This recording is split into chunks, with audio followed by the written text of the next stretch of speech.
All right, so I'm here with Alex again, and we decided to take another little session to discuss some issues, mainly I think pertaining to the culture war, although we'll just see where the conversation takes us. Frankly, I'm just very interested to hear about progressive ideas from somebody who's intellectual and willing to engage with the more traditionalist side. So let's see how this goes. Alex, do you want to introduce yourself? Give any information? Sure. My name's Alex Miller. Yeah, I do come up from a more progressive background, but I've been through most ideologies. Um, and I am interested also in definitely engaging more with the right. And Mhm. hopefully we can learn something about one another here and gain some meaningful perspective. That sounds good.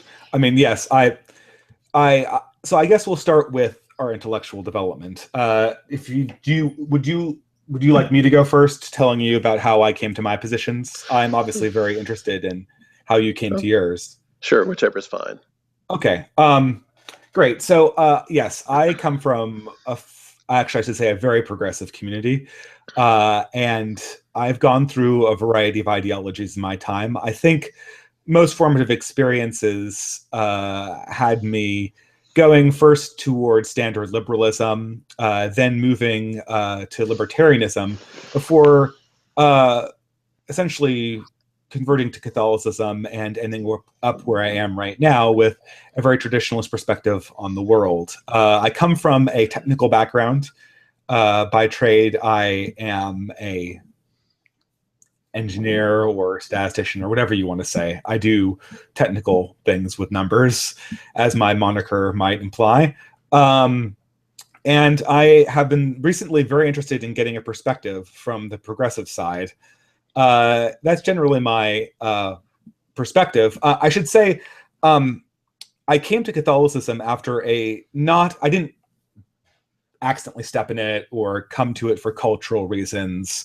I intentionally examined questions about ethics, about the basis for ethics, and was led back to a perspective of deism and theism due to this examination. Subsequently, after really grappling with myself over a lot of the current culture war issues, which I'm sure we'll discuss right now, I came slowly to believe that the Orthodox perspective was really the only one that made a lot of coherent sense when it came to explaining what people were trying to express emotionally when it came to subjects concerning reproduction and sex and the things that the culture war typically on. So that kind of brought me to where I am right now, which is being an Orthodox Catholic. I would say that's pretty run of the mill, but that's how my intellectual development worked. So, Alex, you said that you went through most ideologies. What would you say influenced or how? What were the reasons behind your decision to embrace sort of the progressive perspective on things? Well, I come from a somewhat of a traditional conservative background myself, Mhm. and perhaps that's one of the reasons that I really do respect it. But that was just growing up. I suppose you could say that the major event in my life was my conversion away from Protestant Christianity. Mhm. And what happened after that was I basically just went about the task of deconstructing everything I had once sort of assumed as part of my socialization. And that Yes. included religion, that included ethics, that included politics. Um, May and I I'm, interrupt something here? You said by all means, deconstructed, right? yes. To me, that means that you must have had some kind of active conversion to some kind of postmodern perspective on culture, Uh, right? yeah, well, that's that I use the term loosely. I'm not using it necessarily in the Foucaultian sense here. Oh, Um, okay. Pardon me. oh, that's quite Continue. fine. But what I mean by that is that I tried to go through all my existing perspectives and question them thoroughly and try to break them down into the different component parts and go through and analyze it. Um, Mhm. and so I went through a phase where I was, more of a standard issue socialist at one point, more of a libertarian, a social democrat for a little bit, and now I have found myself, after some research on Marxism and anarchism, I sort of found myself somewhere in between um, libertarian socialism and uh, anarchism. So it's been pretty interesting, and I would say on cultural issues, Sure, sure. I'm pretty solidly progressive I though. will point out that it is perfectly possible to be a traditionalist Orthodox Christian and be a libertarian or a socialist. Oh yeah, Perhaps not communist, but we can discuss that later. right, For the purpose of this conversation, I'm mainly interested in our perspectives on, I suppose, cultural matters. Certainly, this involves most of the sexual stuff, but it would also involve things like, objectively good literature, whether there's some kind of Western canon that we pursue.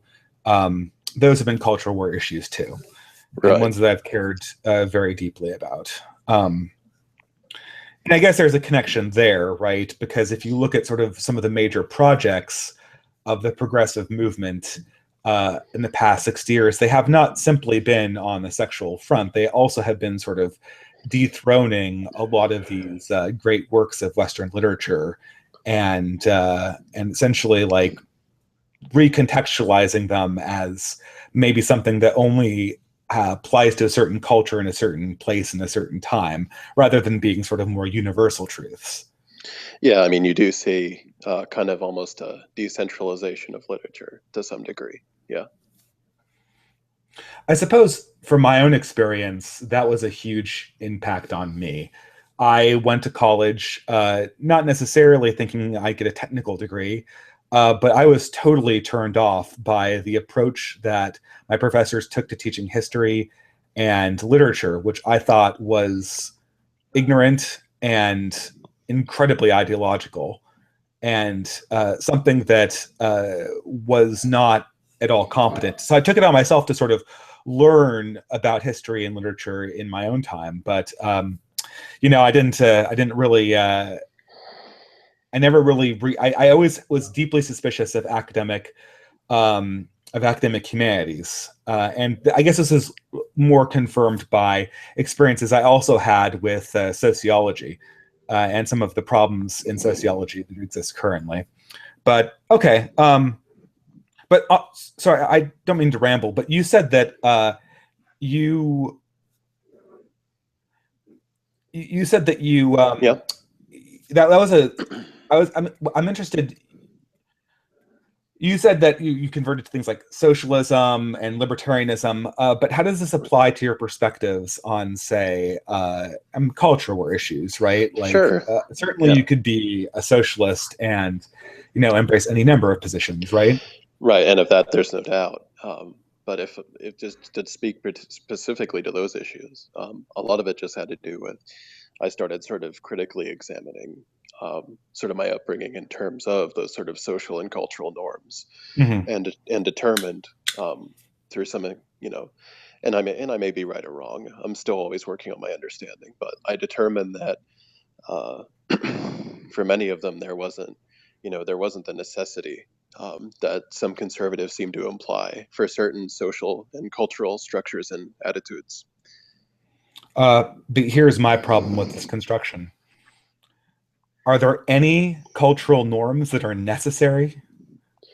It seems to me Oh, that there aren't. I went through the right, same yeah, process, but I found that when I was being absolutely consistent with the deconstructionist narrative, right, that it would essentially destroy everything.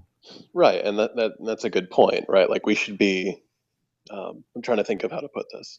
Basically, what I've found is that you know I'm trying to just think of the best way to phrase it, Mhm. but that culture itself, of course, is a construction, and there's nothing wrong with that, right? You can have constructions that work in ways that are more or less, work more or less easily with human nature, um, or can exist in a variety of configurations. I'd simply argue that. I'm not Go so ahead. sure I understand, I guess. Yeah, I think we sort of went in opposite directions there. I'm trying to think of how to explain it. Basically, I criticized my own cultural background and found that it was deeply problematic. That's probably a better summary. So I criticized my cultural background and figured out that everything was so problematic that it all went away and you're left with absolutely nothing. Well, I'm not sure like at that point, because just because there's a lot of problems and issues, right, with the culture you're living in, doesn't mean that you can't look at the logic behind it, or we can't figure out, well, what are some good alternative systems that we could have too. So, Yeah, I guess perhaps the perspective. By what means do you judge a cultural institution as being bad or good? I guess to me. So when I examined it, just to clarify my own perspective, I was going for like the strict deconstruction where you just ask yourself, "Oops, sorry, hold on. Can you hear me?" yeah, Oh, sorry. Uh, Pardon me. My microphone was. Yeah. So when I said I examined my cultural beliefs and deconstructed them, I meant I looked at them through a very harsh philosophical lens and asked if they were logically necessary. And indeed, none of them were. Um, by that measurement, right? right. Uh, you're using something different though? What are you using to judge a cultural Oh, norm bad or good? oh, and I agree with you that that is one way you can do it. But on the other hand, you do have to have some standards and you do have to have some structures, or everything just falls apart. Um, and I agree with that. So whenever I'm judging a particular cultural norm, I ask questions about certain values I have, like, say, the autonomy of the individual, or looking at the the effects of the cultural norm on, uh, I don't know, say individuals and groups and society in general, right? How do these norms translate into real life, and what do they mean for the values we're trying to create a society based on? Yes. I mean, but those norms themselves could be deconstructed. You understand that, right? Yeah, and I mean, I understand that there's not a solid ground for like you can't find a ground that's going to be universally proven for any different value. To some degree, there is a lot of subjectivity. Sure. Yeah, yeah. And I would say that the traditionalist norms, they are logical norms. They make internal sense. The question is, you have to decide ahead of time that you have certain values that you want to see humanity embodied, right? Right. Yeah.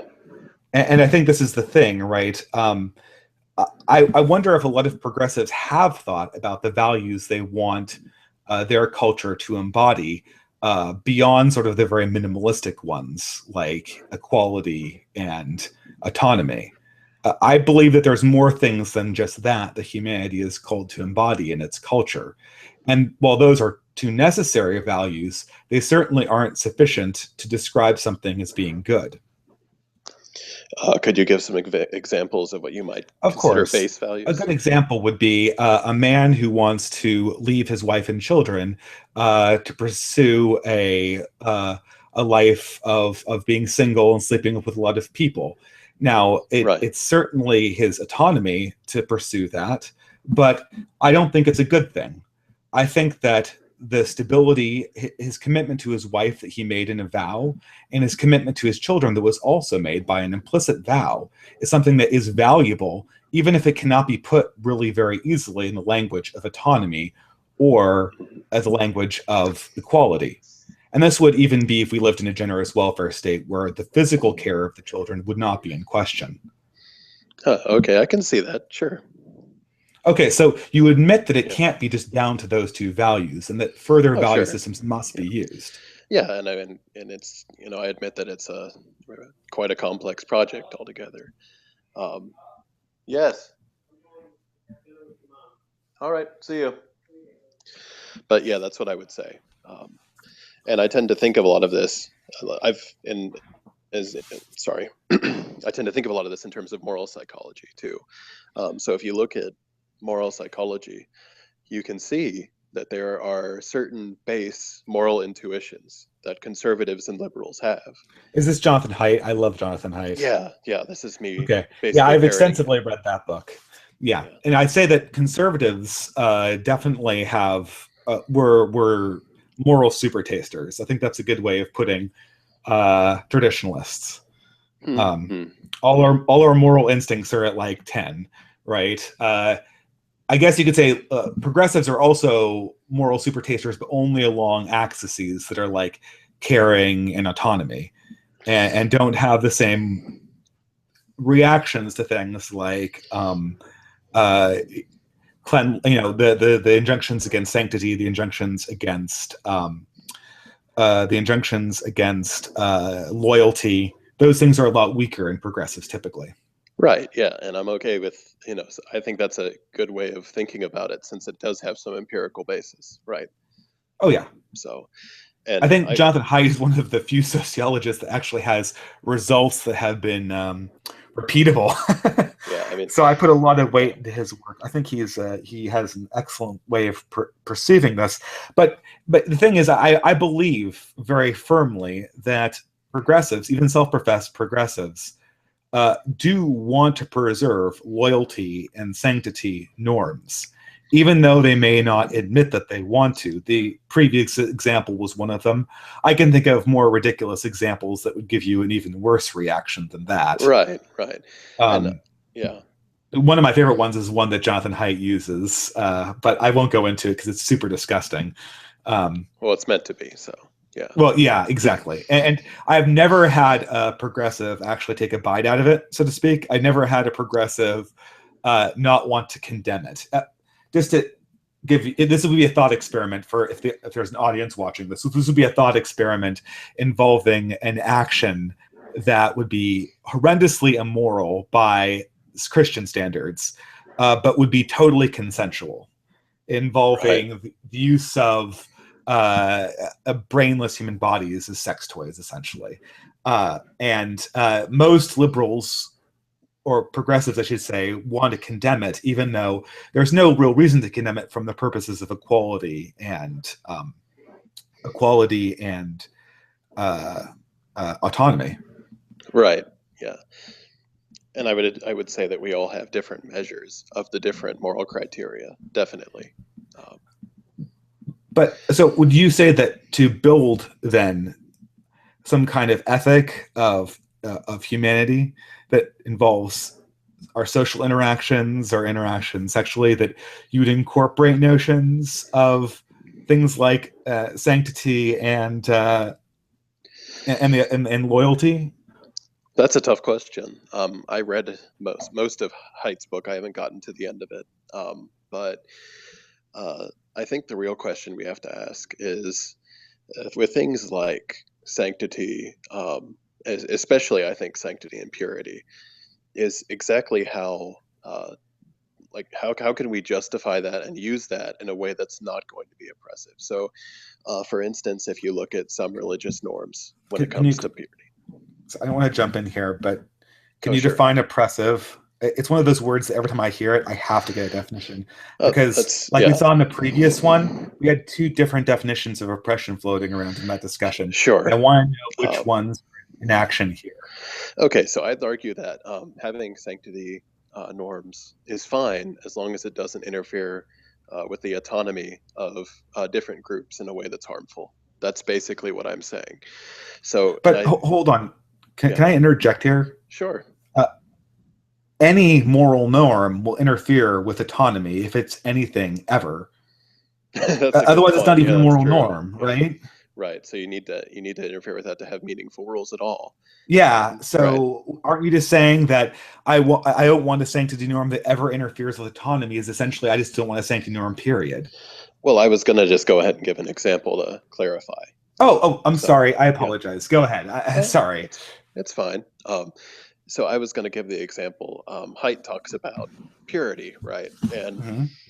but the problem is that purity norms can go haywire pretty easily. For instance, when they apply to women's bodies or menstrual blood or things like that, where women are excluded from different spheres of life Mhm. in patriarchal societies because they're viewed as impure or they shouldn't be in some place at some time. And I want to avoid that kind of highly irrational, highly problematic norm system. Yeah. I mean, the purity norm in terms of menstrual blood, I think, is something that very few people subscribe to.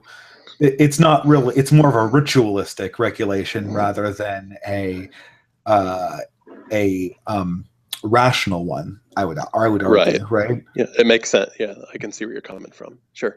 I mean, like spiders aren't dirty, so my desire to kill spiders, even though they eat flies, is purely, in some sense, ritualistic, right?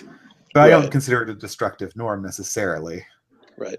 So my question to you would then be, where do you see purity norms and sanctity norms as useful?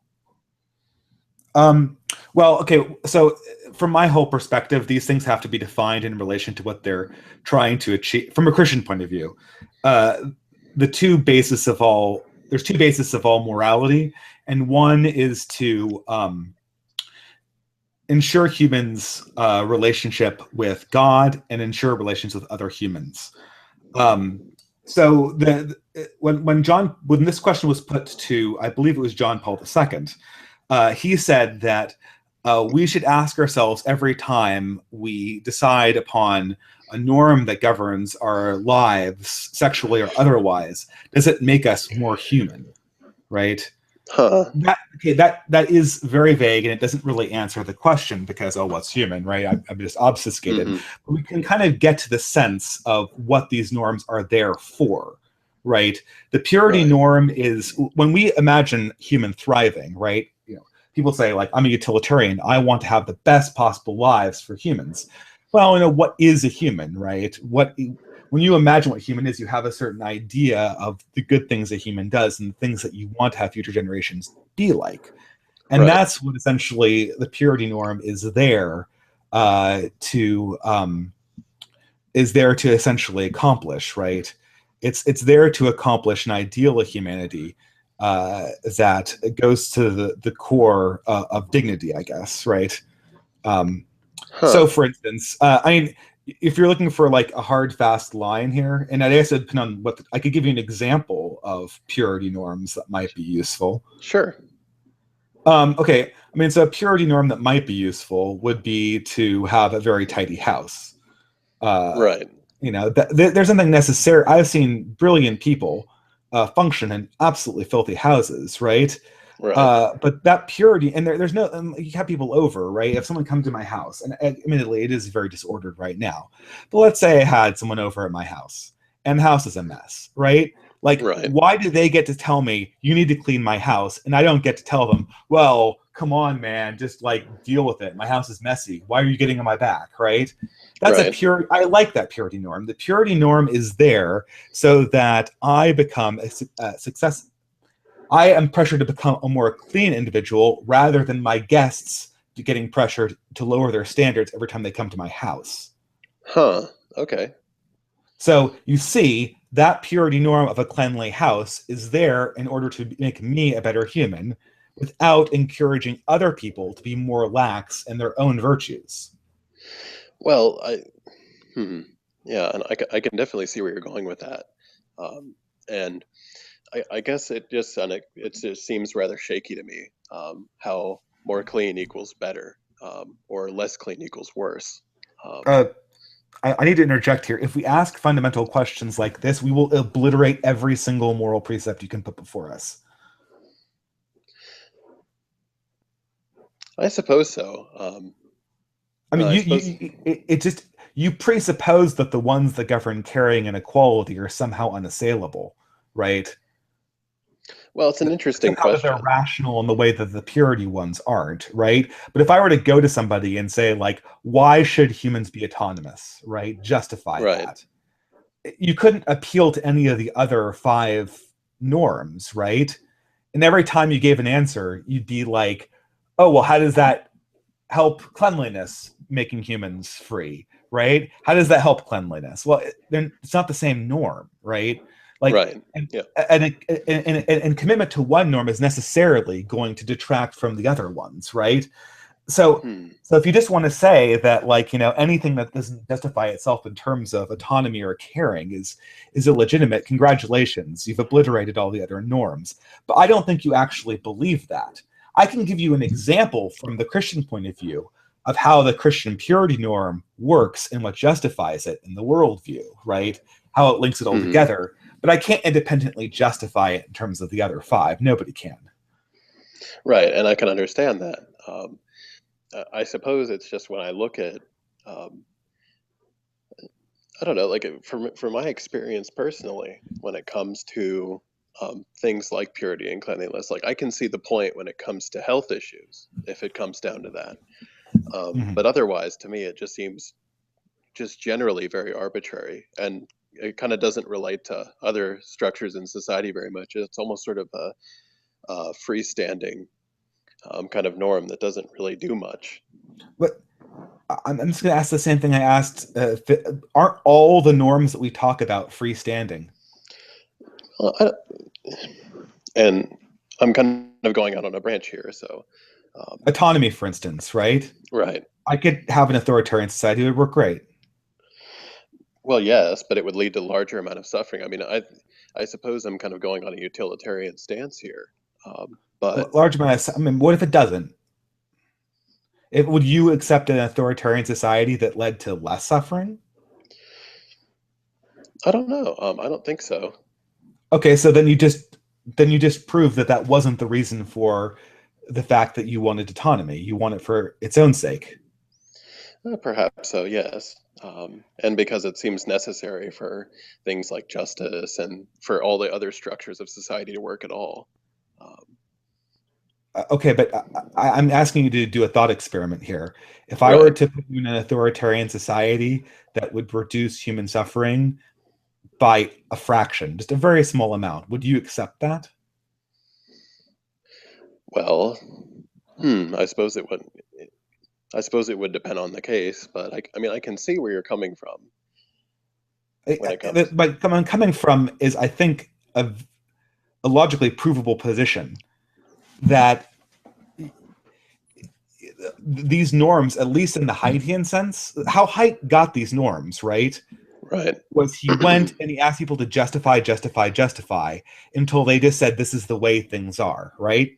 So you Right. read the book. That's how you agree. That's how Yes. he did it, right? Yes. Yeah. So by the very definition of their development, these I think there are five or six of them. I forget how many there are, but these sort of core moral psychological sentiments that humans have uh, Right. don't depend on themselves. That they're not justified by the other ones, right? If they Sure. were, there Yeah. would be one fewer, and that one would be derivative on the other four. I guess just go ahead and concede that. Fair enough. That's how they exist by construction in the actual scientific literature the Haidt published. Right. And I have read it. Yeah, I understand. Um, Okay. So that's why I don't understand. If we're saying that we can critique the norms themselves and ask them to justify themselves in a logical sense, you'll destroy all of them. If you say that they're inconsistent, okay, we could argue that a certain norm is inconsistent. That's fair enough, right? But mhm. um, I mean, maybe a more fruitful question would you be for you to ask me what you think is a purity norm that goes too far, right? Yeah. Yeah, I can see it. Go ahead. Yeah. I mean, a purity norm that goes too far is, I would say, one. Uh, well, I'm going to appeal to the Christian ethic to determine dividing lines here, right?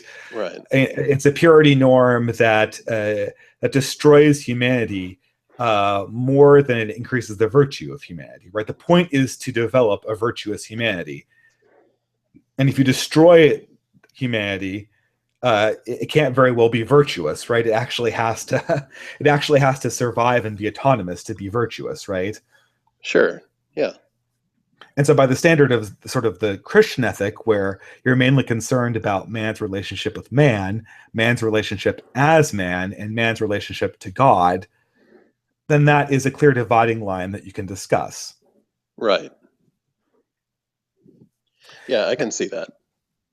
And I guess this is the thing. Like, this is the question I kind of came to in the culture war questions. It's not that the existing Christian norms are sort of arbitrary, because any standard you put in place is going to be arbitrary, right? Um, it's that they make internal sense with each other, and I think this is a contention. But to me, the Christian norms make a lot more sense than the current ones being promoted by the progressive Huh. movement. A lot more. Huh. I How can go so? through examples. Right. Well, I'd be curious to hear that. Great. So currently, people are trying to degender restrooms, right? This Right. is a minor example. I've got much better ones, but we'll get to the better ones soon. This makes zero sense to me. So they're having this thing so that, okay, I mean, this is going to be, you're probably going to disagree with this because this is rank hypocrisy. But in several buildings in my university, Right. uh, they they needed to have a gender neutral bathroom, right? Hmm. They made both bathrooms gender neutral. But then there were complaints from Muslim students and female students, that they felt that male men were intruding upon their space. So they changed these bathrooms back to female and gender neutral. Right. Okay, so this is essentially the progressive solution to deconstructing gender, or a one. I mean, you're going to completely disagree with this, right? But you quickly realize that there's no way to divide bathrooms by gender other than sex. It's sex or it's nothing. Have one bathroom, right? Hmm. What they're doing is they're floating these ideas that there's going to be some kind of compromise where we can come up with a division of bathrooms that is going to not exclude people of a trans persuasion, but yet Right. make people of maybe a radical feminist persuasion still happy. And I don't see where that line is. A sexual line, the original traditionalist line, is very easy to see. It's scientific. The gender one is an impossible Well, and this comes from division. trying to maximize the autonomy of trans individuals while also trying to please everybody, and that's really hard to do. Um, But okay, but I don't understand the standard. You're trying to create bathrooms so that some number of trans people, depending on what they look like, get to go into one bathroom that self-identifying straight men can't go into, except if those self-identifying straight men apply something like gender fluid to their titles, and then they can go into the bathrooms. no, from what I've understood, and I'm not well versed on this issue. This isn't one of my major issues, though I Oh, do. we'll get into more Right. serious ones. This is an Right. example of how the Sure. coherency of the progressive side starts breaking down a little bit. Right. And what I would say is that a lot of it's just an attempt uh, to break down the sort of traditional dichotomy between male and female bathrooms to make it more friendly to trans folks generally. Now, what specific form this takes is going to vary, and there have been various solutions that have been tried to it. Um, I have but not seen a coherent one yet. well, I think just having non-gendered bathrooms could be a Oh, possibility. okay, that is a coherent one. Totally getting rid of the bathrooms is a coherent idea. It does not appear that that's what the progressive movement is advocating for, at Well, least from what I've seen so far. well, I mean, I just mean non-gendered bathrooms. I really don't see a problem with that. And I don't see where that would be just an awful idea. An awful idea. I mean, it's one that I guess like totally degendering the bathrooms is a fine idea, I suppose. Can I ask you another question? Sure. Yeah. Degender sports teams. Excuse me. Degender sports teams. Oh, sports teams. Well, that's an interesting concern. I can't say I really thought of it before. You haven't thought Um, of this before? Okay, no, no, we it's live in honestly we an live, interesting. Yeah. this is a I apologize for that interjection. When I come from an environment where people are constantly seem like they're discussing this, so I Uh-huh. apologize. Sorry. Go ahead. That's fine. Well, I suppose we'd have to ask, and this is the way I like to approach things generally. Well, what's the function of an existing structure or rule? And Hmm. what, given that function, can it be replaced in a way that's more, um, I suppose, in line with, and keep in mind, I am coming from the more liberal perspective, right? Um, but given the function, uh, how can we change it in a way that's going to preserve the benefits of that function without the baggage that we don't want, right? So what's the reason we have gendered sports teams in the first place, right? The reason why we have gendered sports teams is so that we can categorically privilege females who are physically weaker than males. I was not expecting that answer. I mean, it's um, true. I mean, yeah, okay, hold on. Let me be clear. I support sure. female sports teams. I'm a traditionalist. Of course I Okay. do, right? But Yeah. if we're honest about what's going on, right? If we're honest about what is actually going on, that is the reason for us doing them. And so I want to be very Huh. clear. One of my major objectives of this talk and what I'm really eager to get to is I notice on the progressive side that they have developed a lot of narratives about how certain institutions came to be, which I think are historically absolutely false. Huh. Okay. One of them is, I mean, sports teams. That's a great example. I could go into any other number of things, right? But let's stick with this one, for instance. We've developed female sports teams so that women would not have to compete against men who are physically stronger. Right. I historically, I don't see how you can get around that being just a historical fact. And I can understand that objection. I mean, I've done some reading myself, and this is especially a Why big do you issue. think we've developed different female sports teams? Well, and I was just about to get to my point. But when you're talking about sports teams or the military, it is a really interesting topic to look at male and female physiology. Um, and I can't say that I am very well versed in the field myself, but that does sound pretty plausible what you said. I can see it. That's just my initial impression. So But so, did I continue, please? no, I was just saying that I can agree with your initial assessment there. Yeah. So you agree that the development of female sports teams were to allow females to compete in a playing field that was not dominated by physically stronger men. Well, and again, that's me being ignorant of the history. This is not an issue I'm very well knowledgeable about, so I have to be cautious about it. But that does seem like that is my initial impression. Yes. Okay. So would you degender sports teams? Well, it would depend on the advantages and disadvantages of that, right? We'd have to get into that.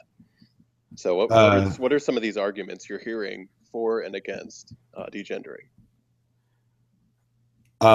well, they're fairly clear.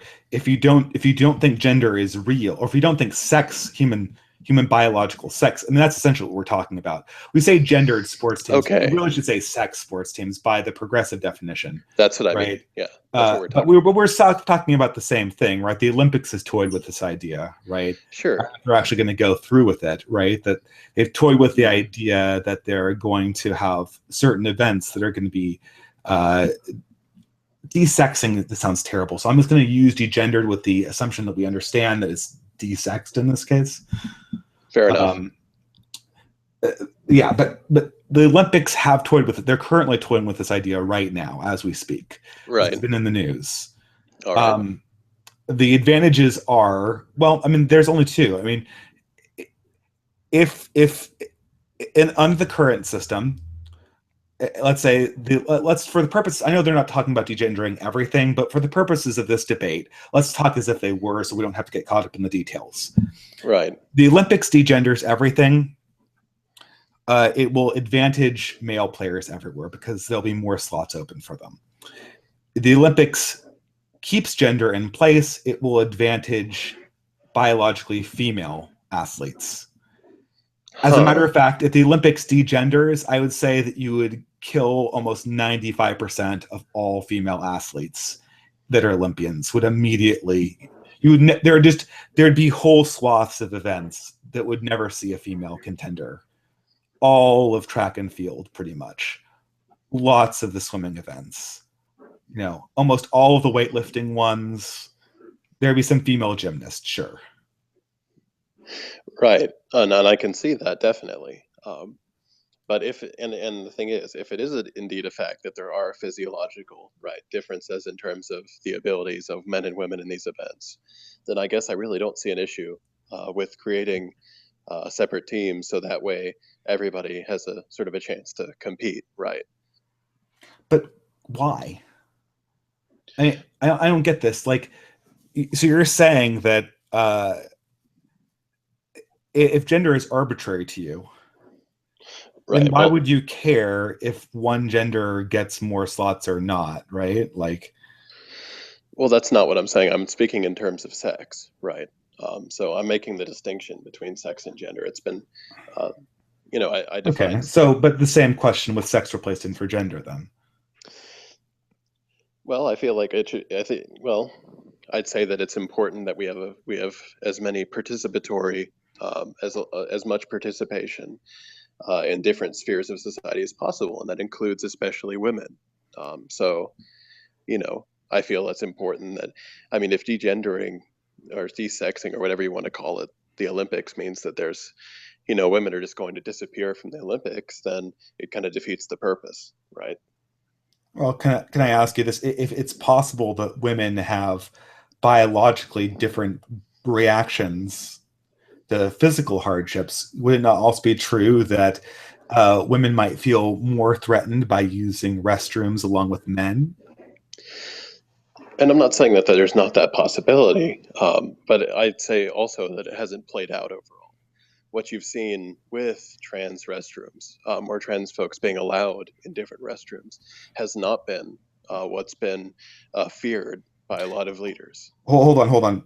We're not talking about trans people being allowed in different restrooms. The subject on the table is totally degendering all public restrooms. Right. Okay. So Because that was, you're right. Let's we stay on discussed topic. letting trans people into certain restrooms, and you said that the only coherent alternative was just to totally degender everything. Well, I think it's one way of going about it. I just don't. I guess I just don't see where the big problem with restrooms is. I have not heard the so-called disastrous results of any of this. It seems, in fact, that there hasn't been any problems so far. Frankly, Alex, I haven't heard of disastrous results stemming from the traditional use of restrooms, but apparently this is a big enough issue for the university I attend to remodel half of its buildings. So this issue is not being introduced by the traditionalist side, it's being introduced by the progressive side. Right. And understand that what we're really concerned about is the autonomy of trans people when it comes to restrooms, so they're not forced to use one restroom or the other. That's what we really care about. We don't want people who identify as male or female having to use the other restroom. We feel that that violates their autonomy and their personal identity. And so the labels themselves create this oppression. Well, it's important that, I mean, if you look at back in history, you can see different genders throughout history, whether in Latin America or in indigenous societies. And I think it's important we ought to respect those identities, especially when it comes to, like, you can see what a lot of trans folks will do is they'll post pictures of themselves in a particular restroom where they themselves feel completely out of place, but that's where the law requires they go. Um, and that's what we're looking to avoid. Okay, but I still don't understand then. It seems like you'd functionally, first of all, there's no laws that I believe say that people have to use certain restrooms or not, right? It's Well, rules not a within law, right? institutions.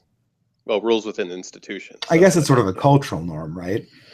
Well, and there are, and I would have to reference it. I can't at the moment, but I believe that I've at least heard of a few laws that have sort of doubled down on restroom use. As odd as that Um, may sound. okay, I'm not aware of any laws to this effect. I usually think it's up to cultural enforcement, but Usually it is. Yeah. I mean, okay, fair enough, fair enough. I mean, the thing with all of this is that I don't think there's a coherent place to land because for every trans person that you have using the restroom they want, there's somebody else getting offended on the other side. And what has functionally happened, I mean, we're essentially trying to do is please people being offended, right? Well, I really don't look at it that way. I look at that there are different gender identities, and each of those deserves accommodation in some fashion. Especially when we're talking about trans identity, which not only has been around historically for quite a while, So but let me give you an example, right? right, So sure. I have a lot of friends who are trans or whatever. I have several friends who are trans fluid, Hmm. or not trans fluid, gender fluid. One Right. of them is a really huge guy, right? Like really huge guy, really physical, intimidating.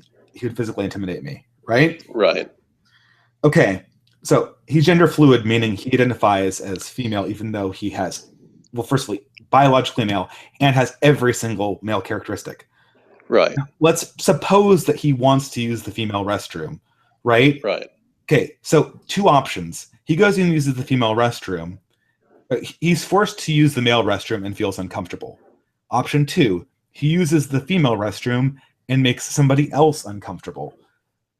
At the end of the day, it's just someone being uncomfortable on either side, right? Well, yes, that is the result on both sides. So I don't see how you choose. There doesn't seem to be a coherent way to choose between the two of them, right? Well, I would say there is. I'd argue that identity should take precedence over comfortableness. So I'd argue, for instance, I argue it's the same thing when you look at some racial issues, right? Well, and especially if you look at the introduction of women and different racial groups in the military, like, is that going to make people uncomfortable? Yes, but frankly, I don't care. I think it's more important for us to advance the interests of different racial groups that have been marginalized and different sexes that have been marginalized. Okay. Well, I mean, like, but by your definition of marginalization, everyone in that situation has been marginalized. Well, I'm talking about historically marginalized groups. Like trans folks are By the historic. definition of you gave me last time, both. So I listed a woman who was offended and then a gender fluid man who was offended. They're both, according to your rubric, marginalized groups. How so? I mean, I'm just Are women curious. not marginalized groups? Yeah, but not. But there's a different context to it. Like for instance, let's say we're talking about like let's say we're talking about race, right? When we talked about when we speak about race and we speak about integration, there were undoubtedly women that were offended by integration who were also very racist. But I really don't care what they think in that case when it comes to those kind of reactionary views. So what's the rubric then? Is the rubric just if it tears down a traditional institution, therefore it is it's fine? 'Cause I guess I don't see the the difference here, right? Like in the racial context, it's someone that's literally being judged on something that they can't control, right? Right, It's different than saying that I want to. So you're saying any desire to segregate is the segregation what creates the problem in the restroom thing? I mean, The fact that there's any segregation whatsoever? what I will say, and the thing is, do I have a totally coherent, 100% consistent view on it? No, that's the reality. But what I will say is that I'm concerned with is that trans folks do feel welcome and do feel as though and aren't being pushed out of the dichotomy and forced into situations where they're really where they're basically sort of forced into one category or another, male or female. That's what I'm concerned about. Okay. I mean, I guess it's just how far you're willing to go, right? Uh, Right. Ultimately, if you wanted to ensure that would never happen, you just degender all restrooms. Yeah, and I can see your point there. It's a good point. Yeah, and I can see the problems you pointed out. Again, I Okay. admit, yeah, I I, admit that. I don't want to belabor the issue. I have a lot of sympathy for trans people. I understand that they're going through a lot, right? I, Sure. I'm a traditionalist myself, but I don't wish ill on anybody, right? Yeah, I But understand that. I feel some at some point questions actually have to be asked about a standard here because I'm just looking at my school right now, and functionally we went from having a female male restroom system to having a female neuter gender restroom system, which this just makes no sense to me whatsoever, right? It's the same Right, thing, right. Yeah. And right? So yeah, I don't want to press the point. I don't want to hold you that's a good accountable for point. some Yeah. stupid thing that my university is doing, Well, right? it's a good question. I I know maybe you could add a separate neutral restroom to the mix, right? I'm not sure. There's a lot of questions, and no one's quite figured out how to do it perfectly. I agree with you. So it's also, I mean, it'll lead to endless creation of new identities, right? Like, you could keep on going with this, and everyone who wants a separate one we'd have like 10 different restrooms, right, for each of the different gender Yeah, identities, which they're endless, right?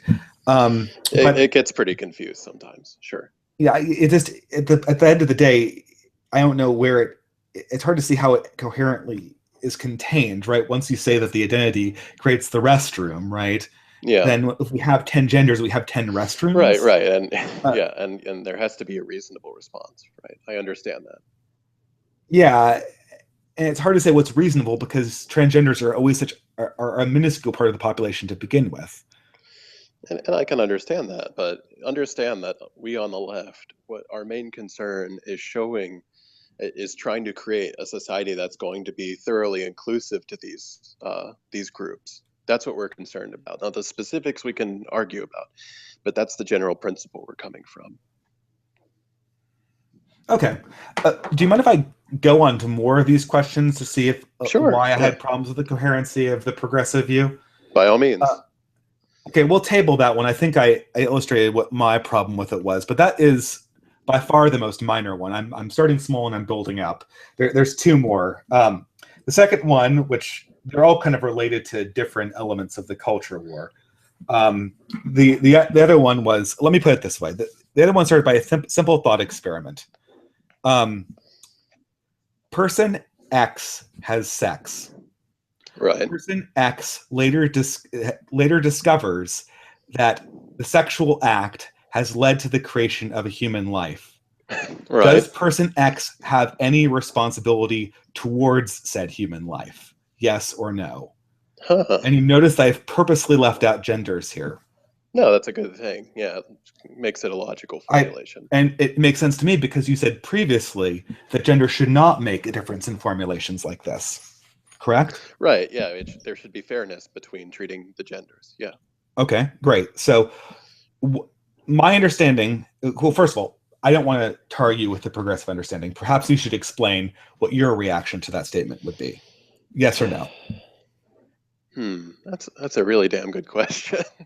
Uh, boy, wow. Um, so does Well, we'll talk later if yeah, there's a legal question, right? right, yeah, Yeah, but that's kind of I'm what's perfectly fine accepting. Okay, first of all, we have to discuss: A, is there a moral okay. responsibility? B, is there a legal responsibility? I would say that holy crap. I'm honestly Uh, a But little I would say unsure. that this central question is what hinges on almost every single sexual culture war issue that's out there right now. Huh. Hmm. Well, I would say yeah. I mean, if you I think people at least uh, I think taking responsibility for a child is a good thing. Sure. Okay, so they do have a responsibility then.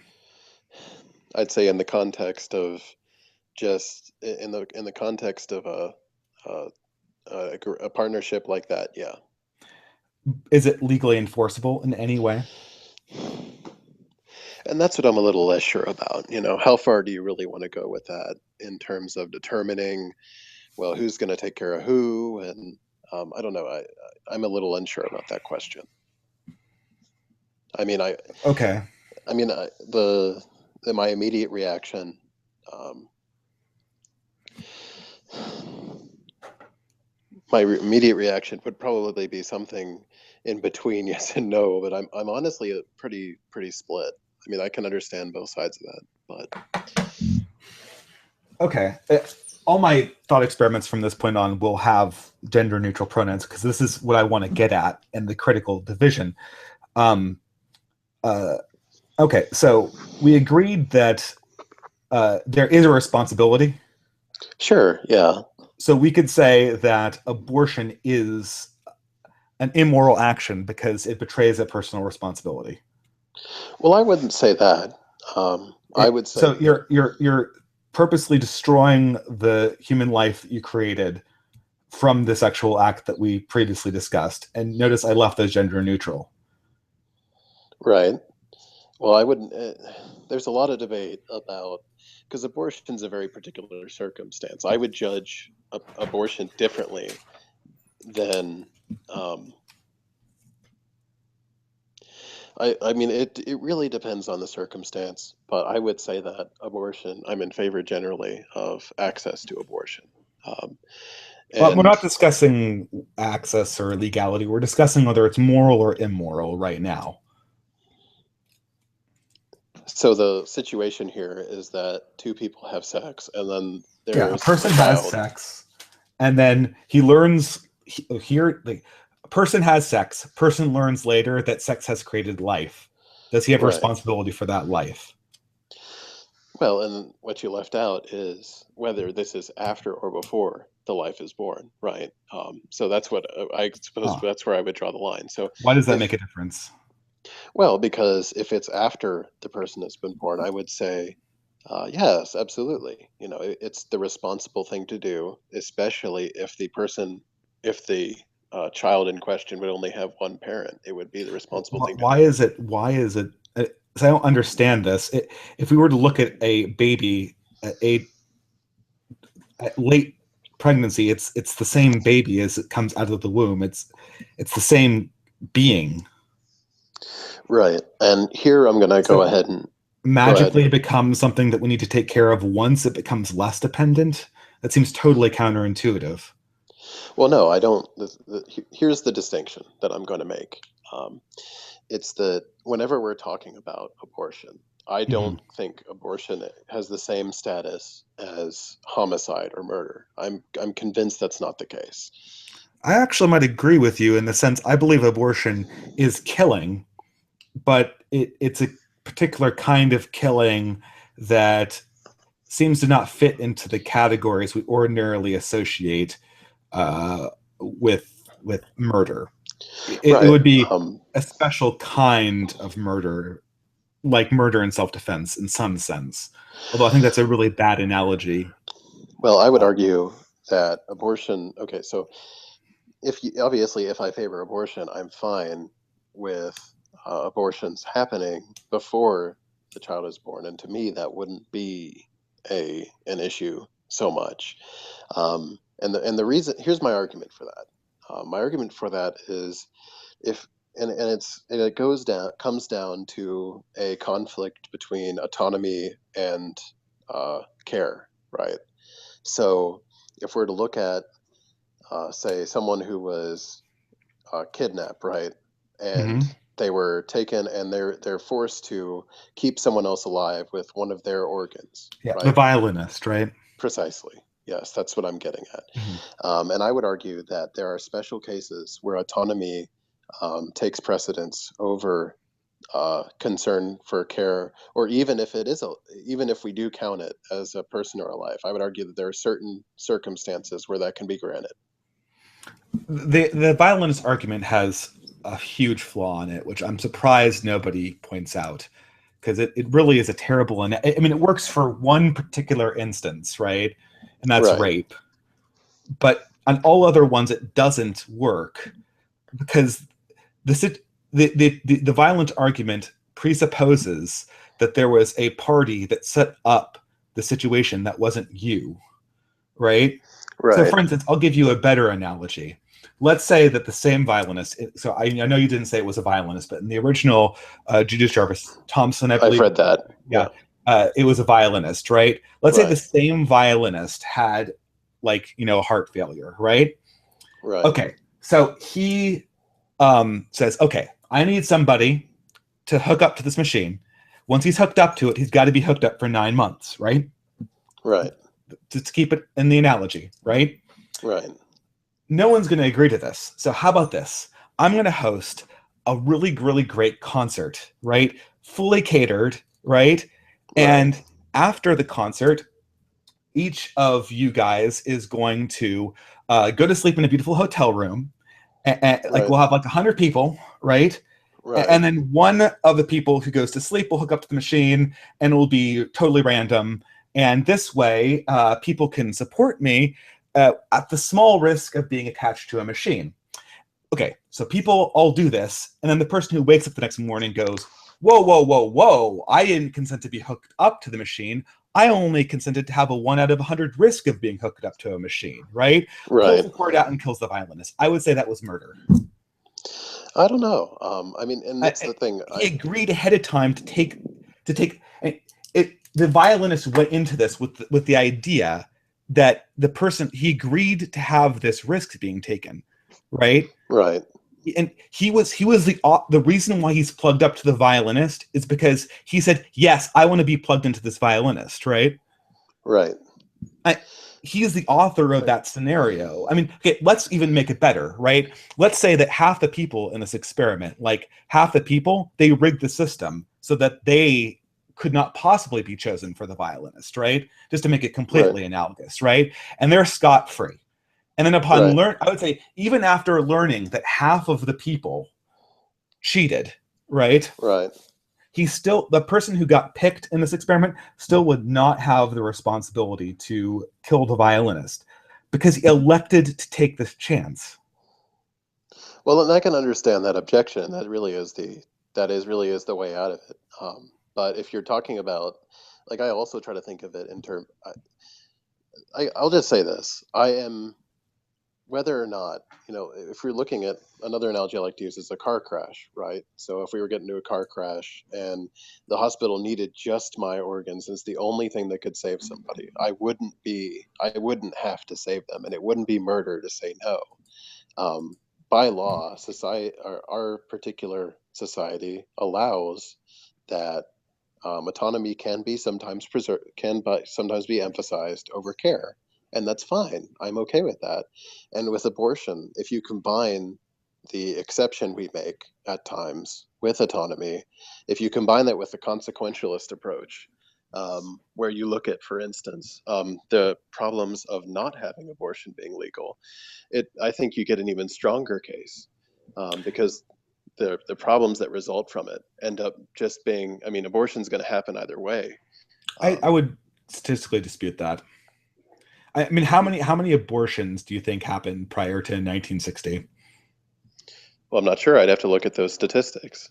Okay, I'll admit right off the bat that the statistics are very hard, but I've extensively looked at the statistics. It is very, very hard to get numbers prior to 1960. Very hard. Right. First of all, we do know, however, that by the time Roe v. Wade did happen, I don't know if you're American or not. I assume I okay, you're am. Yeah. American. Okay, Yeah. you're American. Either American or Canadian. Okay, but by the time Roe v. Wade did happen, the the Hmm. the number of abortions that were going on was going up an incredible amount from like 1961 onward, right? Huh. Um, and they then after Roe v. Wade, they went up even more, right? To the point that we have roughly 1.5 million abortions every year, right? That's a Right. lot. That's a lot, right? Right. That means that's like essentially like I think it's like about 10% of all births or 15% of all births. It's a lot. A Right. lot of people, a lot of babies get aborted. Um, okay, so if we had the 1960s abortion rates, I believe the number will be something more around 100,000 to 200,000, right? Hmm. Yeah. Now, okay, now if we go even further, right, and look at what we thought, these are old records, but what we actually thought were the number of back alley abortions that were going on in something like 1950 or 1940, right? Right. We might speculate, and this is admittedly a projection, okay, that that there may have been only a few hundred abortions going on every year, and that's because very, very few people had so many unwanted pregnancies, right? What you're seeing in this insanely accelerating abortion rate is the number of unwanted children going through the roof. We live in a society, Right. we've created a society since the 60s where millions of children that would be wanted pre 1960 are now unwanted. All right. So my response to that would simply be to ask, how can we do that outside of jailing women? I mean, there Oh, has to be a way. Okay, hey, I'm all ears for that. Okay, like, Yeah, hey, don't get me wrong. I don't want to. Okay, I believe abortion is murder, so I think that legal remedies, including jailing people, should be on the table. But I don't want to jail anyone. I don't have to. But I think it is a social priority to reduce the abortion rate to something where it looks more like 1950 and a lot less like 1979. well, and I can understand that if you really think abortion's murder, and again, I can get that. Then it makes sense. But for me, just understand that where I'm coming from is I'm very concerned about people who would be desperate enough to take it into their own hands to have an abortion, that they would then be thrown into jail. I don't. I find that morally abhorrent.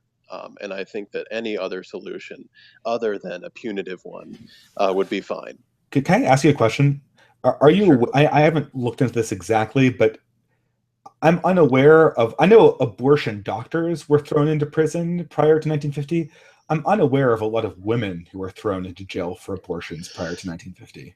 That would be something I'm not familiar with. Again, I have some limited knowledge on this topic. I've done a little bit of reading on the philosophy of different philosophical objections and so on when it comes to the abortion debate in terms of morality and life. However, I mean, if you look at the consequences of what a lot of the legislation that's proposed is, the consequence would be that some women would be jailed. That's just the consequence of it. What would it be? I mean, why? First of all, why would it have to be? It a lot. Well, if you're going to define abortion as murder and you're going to punish anybody who does it, that's going to include women. Not really. I mean, I define killing during war as murder too, but I don't punish soldiers. I For don't know. instance, like if if say for instance a war crime was committed by carpet bombing some village in Iraq, like I go after the general who ordered it. I wouldn't go after the pilot, Right. even And though and he I under, technically murdered those people. and I wish that was the sentiment I was hearing, but and perhaps it is. Perhaps I'm not. Right Uh, now I'm not really part of Do you the know many conservatives. pro-life people who want to throw women in prison? No, but I bring that up a lot, and it seems to trouble them. So maybe So I not, think it's fair right? to say that it's not a sentiment on the pro-life side, right? Yeah, fair enough. Yeah, you make a good point there. Yeah. I think I Um, mean I guess we won't ever get past the fact. So you actually you believe that the fetus is not a life. I think that personhood is something that is very easy to debate endlessly, and that there isn't a definitive answer on it in a lot of different ways. Hmm. See, it's personhood's too complicated for me. I just go with human life Well, that and the problem becomes: are you or going to look independent at? human life. What? Yeah, I don't know. I have, if we're looking at human life, just generally as a requirement, can't you say that, getting anything that, well, I guess that would be something of a non sequitur, but I can see where you're coming from. But Wait, for me, is a baby a person?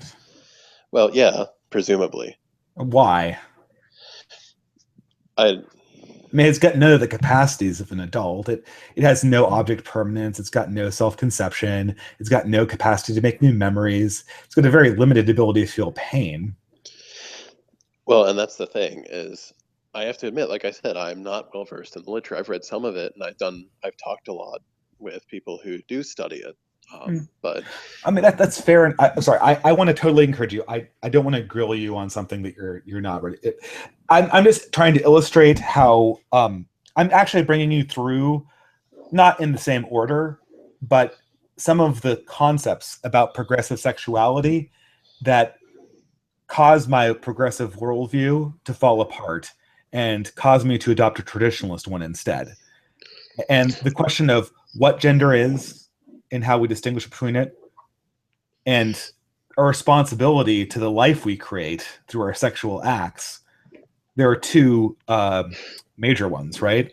right, and but I think that you can look at those. I think progressives do have. I mean, here's the reality: when you're looking at the left, right, generally speaking, and this is a point I like to belabor. I like to talk about a lot.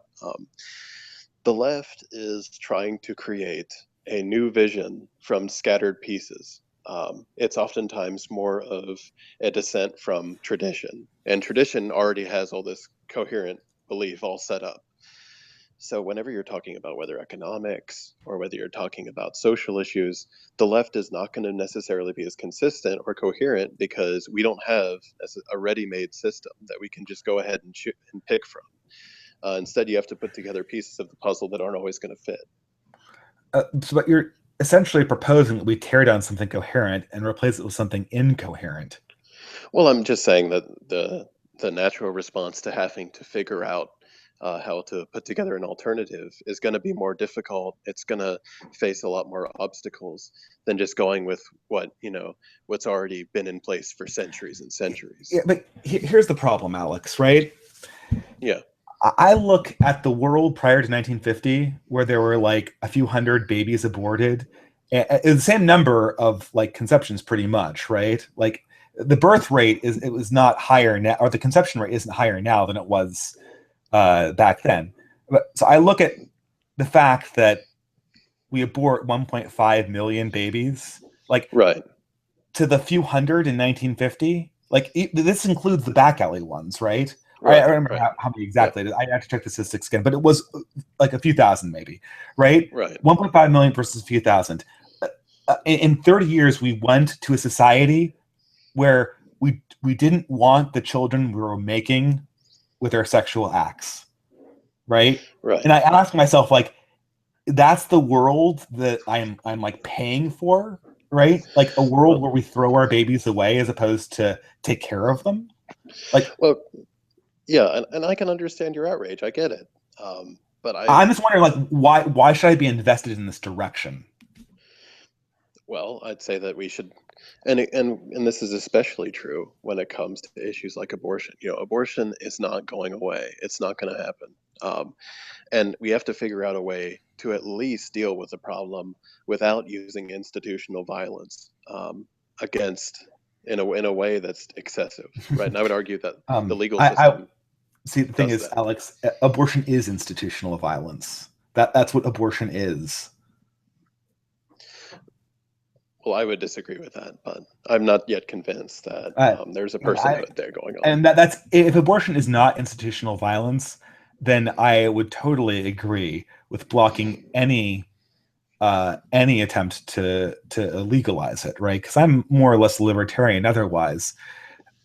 Uh, but I guess you could say if we said that we're just talking about the unwantedness and the throwing of the child away and Sure. discounting the life of the child, I guess you could say yes, we do not want to create a strong arm state to deal with that particular problem, and I might agree with you, right?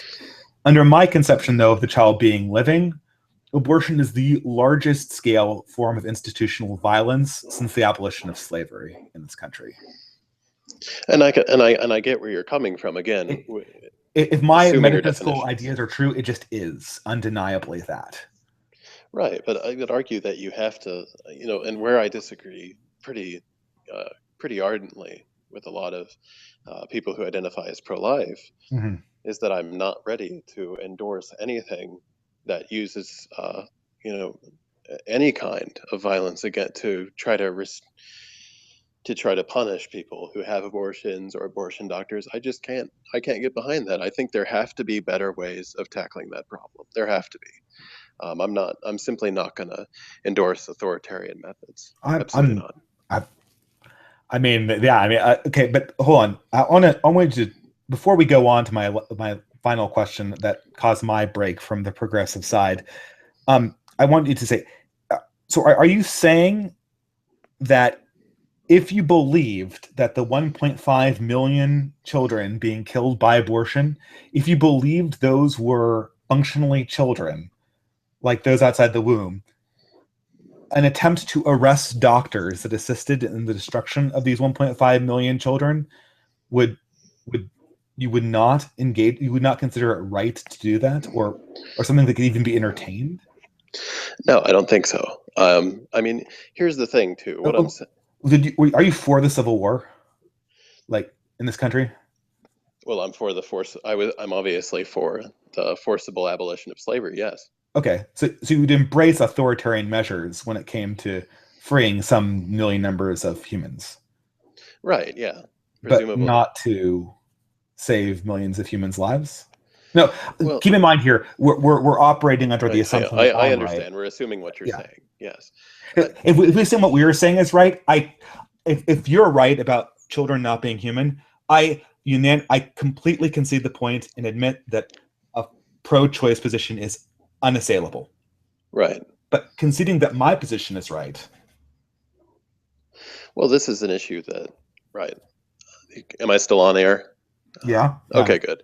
What I'm saying is that this issue, the reason we can even argue over this is that it's not as black and white as something like slavery is.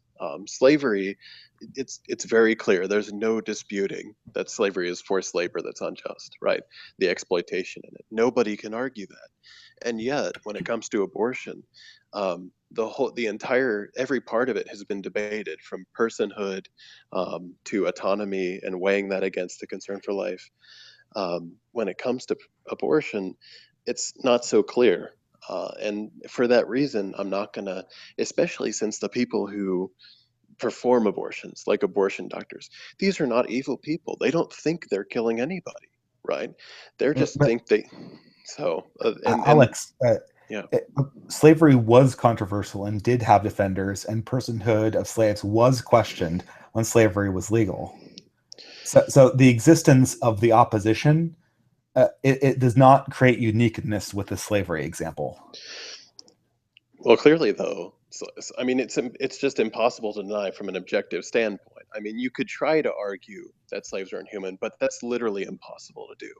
It is impossible to argue that exploitation wasn't happening, given the correct, a coherent definition of exploitation. It's impossible to argue that it wasn't forced. It clearly was forced. You can't argue against any of that.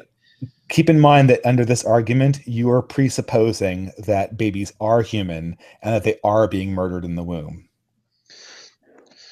Yeah, and I understand that, but what I'm So you saying is have to that, concede that it's undeniable in that regard, right? well, obviously babies are human. Yes, I'm not denying that. Um, No. We're entertaining a thought experiment now where you okay, assume that babies are human, and then I asked you that if they were human, it would be just to illegalize it, right? Or that's the contention, right? Just like it was just to take authoritarian means to end slavery. I guess I can see your point. That's fair. Okay. I don't want to belabor the point. I'm sorry if I did. No, it's okay. I sometimes feel a little bit forceful. I apologize if I do. What I'm trying to do is illustrate how my view diverged from. Okay, so can I do one more before we just break Sure, into whatever we feel like doing? Okay, sure. this is you're gonna have to entertain this thought experiment with an open mind. Okay, but All it right. gets to something that is the most, I think, the most critical. Right, Um, okay, so person X goes into a locker room. right, Person Y goes into a locker room. right, Person Y forces them to the ground, and then a bodily fluid from person Y hits person X. Person Y leaves locker room. right. Violence has occurred. How big of a deal is that? I'd say it's definitely a problem. Okay, a problem, but like, how much of a problem? I mean, let's say these people are in high school or something, right? Like, Right. you I'd know, say it's a pretty large problem considering that, one person's autonomy has clearly been violated and they've also been harmed. So, mhm. I mean, let's definitely. let's say that's minimal harm is Right. is done, right? Okay. Yeah. This is actually in some way a lot easier of a question for you because the problem with this, it enters very subtly. I don't know if you see where I'm going with this. I don't right at the moment. Okay. I could change the gender and the nature of that fluid and take it from. Okay, so if depending on the gender and nature of the fluid I described, if that happened tomorrow, uh, and it was one gender and one type of fluid, it would be a routine occurrence. It would result a slap on the wrist. If I flip the genders, it would result in a scandal that would take the entire school system down and be in all the national newspapers. Right. So, I mean, I see where you're coming from here. There are certain different standards. Yeah. So why is that standard uh, different? Well, I'll give you another example. So person X and person Y are kickboxing. right, Person X says, okay, like, or person X and Y are playing soccer. right. Uh, Person X says, hey, no slide tackles. They play soccer. Person Y slide tackles person X. How big of a problem is that? Huh. I suppose it would depend on the gravity of what A slide the tackle, you per take a spill, right? right. I suppose it would I've de been slide tackled before. right. I suppose it would depend on how big a deal the person who's being slide tackles thinks it is. You know, how much they what's how much do they perceive that as a violation? Okay. I mean, but let's say we got the law involved here, right? Right. Okay, so I guess what we're getting at here is um, I've listed two things that happen every day. I Right. could keep on going this thing. We have one thing which is an actual form of violence, Right. um, but we can't determine without reference to the gender or the type of substance being exchanged whether the form of violence is a minor form of bullying, which I've kind of experienced, or if it's an atrocious crime against humanity. Then we have sort of a somewhat consensual engagement. I could, for the second example, I could replace it with any number of things, right? Any physical activity you engage with, right? Right. Like, let's say, I don't know, you're dancing and someone says, like, don't dip me or don't turn me around, right? Because I get dizzy. And then you do it, right? I Right. think I might have even done that at one point, right? Okay. Like, like you're engaged in a physical activity together, and then something has some partner doesn't want something to happen, and then that happens, right? Sure. Okay, okay. So in the second case, without specifying the action and the physicality associated with it, we don't even know if a crime's been committed or not, right? Yeah. Okay, so do you think it's odd under the progressive conception? It seems like no matter what action, what gender, or what the circumstances were, all of those situations should be sort of, or at least all of the first kind of situations and all of the second time situations should be regarded equally. So in terms of the kicking in liquid and in terms of the kickboxing, correct? Uh, yeah. So the person who, where there's an actual like stranger physical violence, regardless of how we interpose the genders and the fluid, they'd have to be determined the same. That's obviously different than the physical Oh, so engagement. okay, I see what you're saying. So Yeah, within each type. which within each type, yes. Okay. Uh, Again, what we're dealing with is two situations that are going to have different social meanings depending on what happened. And I recognize that, it's not always going to be 100% consistent. So obviously, if you're talking about just, boy, um, I guess I'll let you go ahead and explain. Is there something you wanted to say, or? Oh yeah. I mean, okay. So Christians understand why rape is the most terrible crime ever. I don't Right. Okay. understand why progressives see rape as more terrible than assault. Well, presumably they're both morally condemned, right? Um, but hmm, But they're both condemned. This is a matter of this is a matter of degree. right, It's a right. matter of degree. I mean, I understand. every people regularly have a small amount of violence associated with them. There in any physical engagement we do with other people, there are bound to be mix-ups or slight dishonesties where certain people take things farther than previously agreed. Yes, Now, from a Christian or traditionalist point of view, right, there is a logic that elevates sex above these other things and is right. the Yeah. main reason for justifying why rape is so much worse than the other contexts for these Okay. crimes. I get where you're coming from now. I get it. Okay, But there is an answer to it. Um, sure. so I'll go ahead and provide it. Where what you're looking at first, was sort of a perspective based on principle, right? On principle, we condemn the pushing and the liquid or the Yeah. spitting or whatever it is, because it's violating, it's aggressive, it's harm, right? On principle.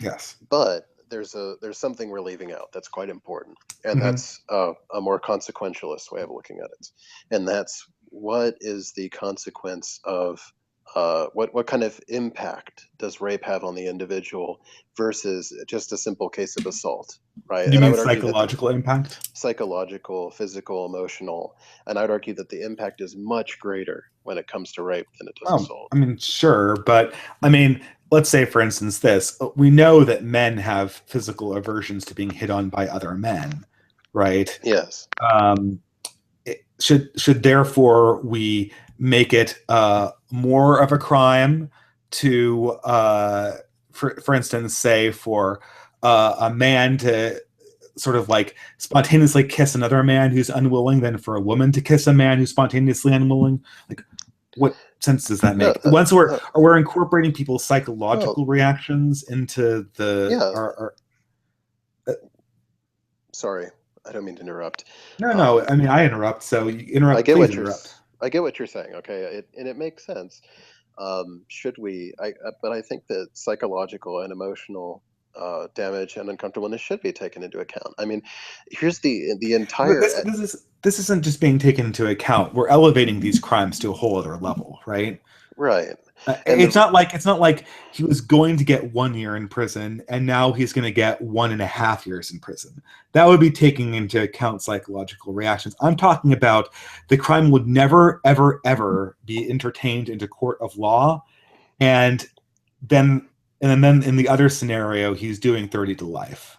right. I understand that, but I think that that's based on the idea that rape has much more severe consequences than just pushing somebody on the floor or punching somebody. Based I on think it's psychological consequences. I think we have to factor in not just physical damage, Okay. obviously, but emotional damage. Okay, how about this? Um, there is a lot of evidence to suggest that men react to rape a lot differently than women do. Right. So, would you propose then a law that offers less of a consequence to men raping each other than men raping women? Huh. Um, and that's a really good question. I'm not sure what uh, you asked me. Because That's a really based on good your question. Yeah. psychological reaction, it's, for instance, I'm pretty convinced, based on what I know about, I'm convinced this is a bias of my own. So please do not mistake this for science. But I'm Sure. convinced that there's a rape crisis in the gay male community. I'm convinced that rape is rampant in that community. I'm convinced that it's incredibly underreported. I'm convinced that things that Okay. get reported for rape when they go on between a straight man and a straight woman and a straight man go on all the time in the gay community and they're almost never reported. It's a Wait, which hunch. community? What? Which community? In the gay community, in the gay male Okay. community. Sure. There could be a problem. Fine. Right. Uh, I think there's well, this is pure speculation on my part, right? I just think Uh-huh. that these things are much less reported. But Hmm. what I'm getting at is not that rape should be have any kind of special distinction. I'm not going there. I think that rape should be punished as the worst crime ever. But I Right. think that it only makes sense to punish rape as the worst crime ever if sex is somehow sacred. Well, I think both forms of logic can account for it, quite frankly. I think you can justify it, and I think I can justify it, and I don't see a problem with that. I've never. I'm not aware of any crime where the psychological reaction of a victim to the exact same crime would result in a difference of not being prosecuted and life in prison. Well, and what I'm getting at is that, like I said, one of the reason that rape is considered so bad is because of the emotional No, trauma no, and no. damage it You said does. that, right? Right, and that's what I'm I'm just unaware of another crime that the psychological drama in effect. Maybe you could correct me, and I'd have to modify my point. well, and this is what I'm and here's another point I'll make, all right? And it's the one of the problems with trying to get at, well, how much do we punish who for, and how do we deal with X punishment and why, is that just looking at things from a punitive perspective makes it a lot of it seem arbitrary, um, and it sometimes cannot make sense. Like if everything's really subjective, shouldn't we punish people differently based on their own perception of the damage done during the crime, right? And then we just have no standards at all, and we just draw. Traditionally, that's not the case, but that's essentially Right, what we're yeah, proposing with rape under your account, right? right. But I also wasn't accounting. I and I guess it just needs to be fleshed out more, this whole issue. Um, because to me, justice has to do with a lot of different criteria. It's not just, um, I mean, yes, the victim and the damage to the victim and everything should definitely have a large impact on what happens afterwards. But I don't think that the solution to everything is just figuring out, okay, how many years do we throw somebody in jail in? You know, what, to what extent do we do some kind of punitive measure? I don't think that No, no. makes perfect Uh, sense. this was only an illustrative example. I'm Right, You can't find somebody who wants harder laws against rape than me. I'm not right, advocating that you sure. rescind laws against rape. What I'm saying is that our attitude of rape being a horrendous crime against humanity, equivalent to murder, can only be realistically explained through an appeal to the more traditionalist notion that sex is a uniquely sacred activity. Well, and here's what I'm saying here, right? Is that it also has a lot to do, as I just said, with the emotional trauma and the damage that it does generally to the victim. And Yes. And I said I would believe that if I could think of another crime where the difference in sentencing, not even sentencing, the difference even prosecuting it was that stark based on emotional reaction. well, I think you can see at least like reflections of that within the justice system. Isn't it also true that in a lot of different cases, what you see is there is an attempt to calculate damages to the victim and then compensate them for that? I mean, that's some. Psychological damages? No, I mean, not often, but distress is considered in different cases, Oh yeah, and yeah. that is psychological. Distress is considered, Yeah, and but that's all I'm saying. the magnitude of the difference is what's not being put into play here, right? I mean, I hope I'm making some sense here. No, I mean, I guess I see what you're saying, but I mean, emotional reaction to a crime. It, We're not it, just talking about a brief reaction. We're talking about years of emotional damage that can't always be reversed and leads to all sorts of other problems. Like it's really serious. It's not just a, on the oh, site oh, reaction. I'm probably more punitive on rape than you are. Well, quite frankly, when it comes to rape and murder, I'm all for restraining people and keeping them from harming somebody else. Absolutely. Um, Okay, so, I imagine I won't get into what I think about how we should punish rapists, but it's more punitive than that. Um, but uh, that's not really my point. I just don't see another thing. There are a well, lot of times when we have to take into consideration emotional reactions. right, It's really hard to justify. People aren't treating it like rape is an assault with an emotional reaction. They're treating rape right. like it's an entirely different crime, altogether apart from assault. Well, and we have to ask what makes it different from assault, and that is precisely the kind of damage it can do. And I see what you're saying, but I'd argue that, like we were discussing the other day, right, about affairs, right? And you raised the point. Well, how does it make sense in a secular ethics to have a criticism of affairs? Yeah, Well, you have I'd like to. That's a good. I think you answered the rape question well. So maybe we should go on to that one. That's a great example, right? right. And here's what I'm going to argue. I'm going to argue that the condemnation of affairs comes from an ethic, a relationship ethic of consent and agreement.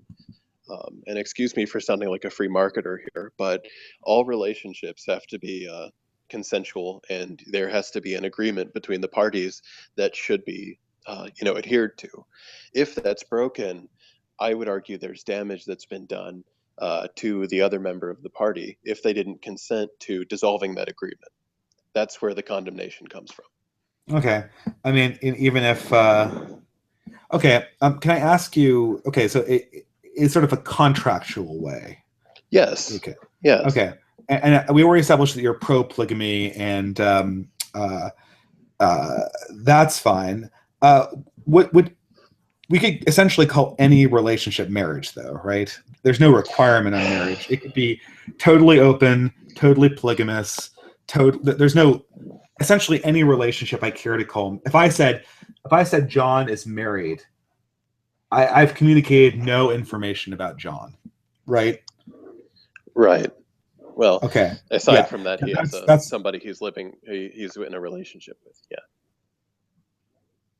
John is married. What does John is married tell me about John? Well, I would say not very much. That he's in some Anything? kind of marriage agreement. Depending on the society, that would have different implications. I'm getting that it doesn't tell me anything about John. Yeah, I mean, as a person, no, absolutely nothing. That means that the word is essentially meaningless. Yeah, and that's something that I mean, I Which I guess see. was the argument about marriage to begin with, right? As far as gay marriage is concerned, right? That Well, the argument was not to allow gays into marriage. The argument was to make the word marriage meaningless functionally. well, no, I don't think so. We just admitted that if I said John is married, it doesn't tell you anything about John. Well, that's to me. I mean, to other people, I guess what I'm getting at here is that people are going to naturally find different meanings in marriage. For me, it doesn't mean very much, right? But for other people, it may mean a great deal. And that depends on the community too. So for me, I don't put much stock in marriage. If other people want to invest it with meaning, I that's don't fine. see the point in having a word that doesn't mean it. So if I just create a word trapaxi, right? It's Right, a made up word, right, right? And I said I'm trapaxi. right. Like what's the point of me saying that?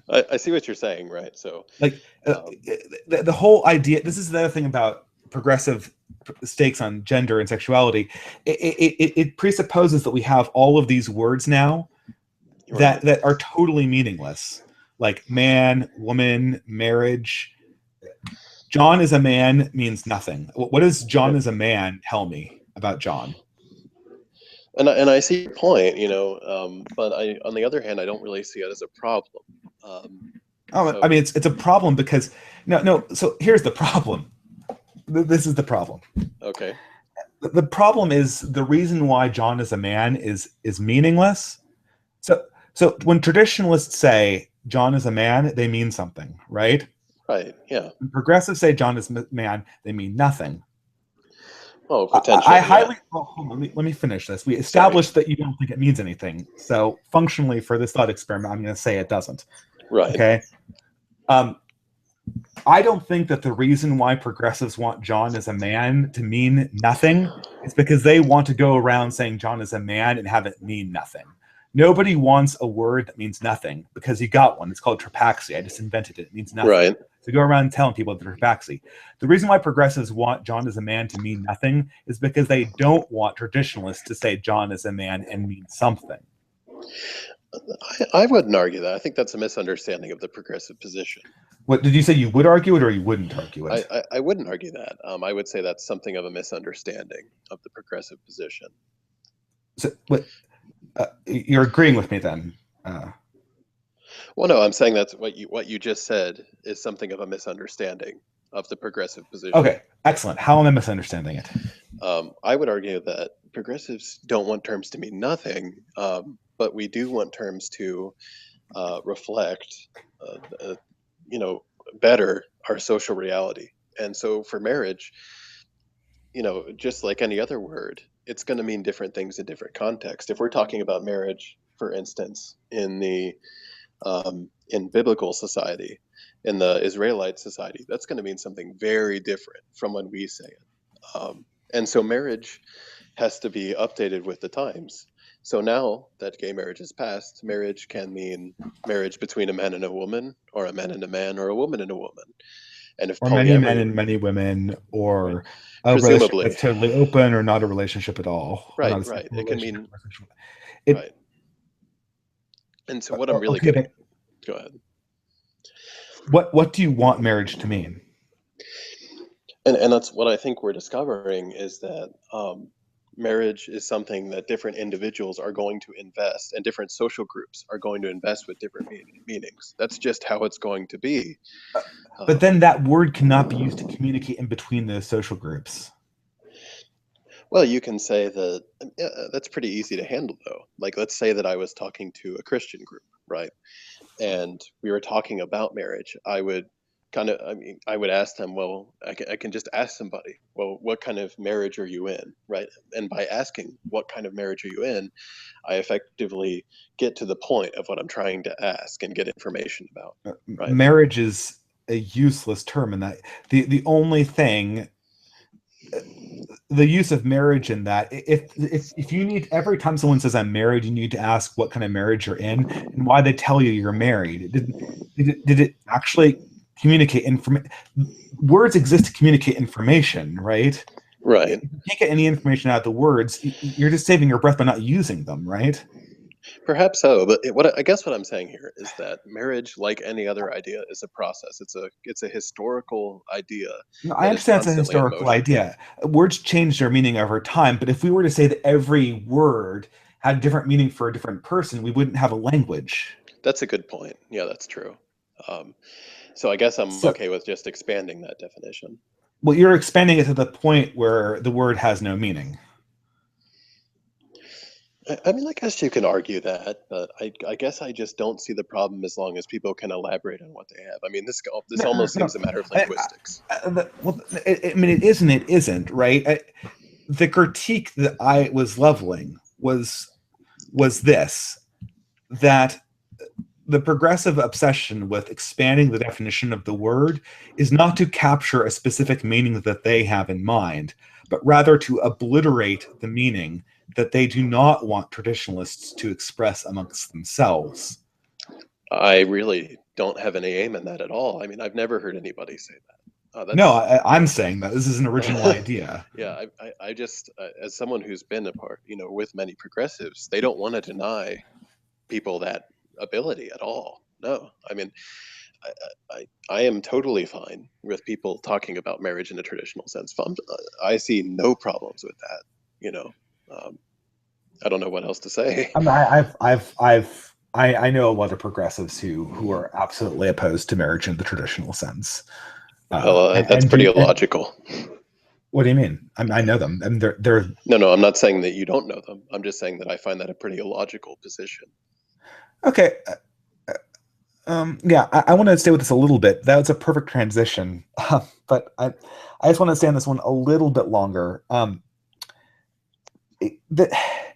The frustrating thing from the traditionalist point of view, Right. it seems like we're just taking these coherent systems that we use to express ideas and Hmm. replacing them with a miasma of different meanings that don't have any ideas behind them, right? Like if I were to say so, you know, a lot of infrastructure is built in Christianity around the sacramentality of marriage, right? Right. And this is sacramentality about certain qualities of human sexuality, right? Hmm.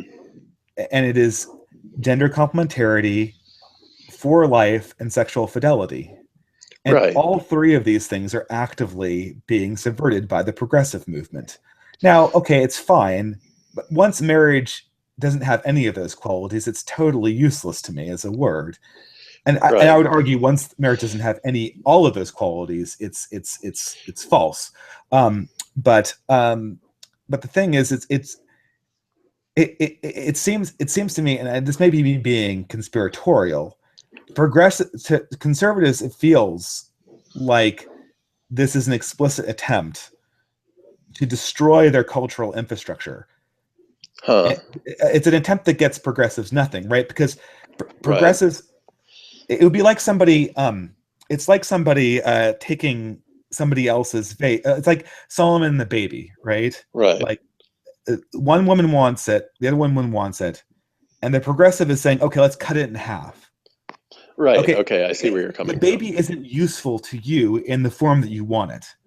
Right. If we decide that marriage has your definition, it is Right. functionally a useless word. If we decide that marriage has my definition, okay, it's not useful to you, but it's useful to me. So it's Okay, I so we have see. two Okay. scenarios for this word. One where it's incredibly useful to me and not useful to you, Right.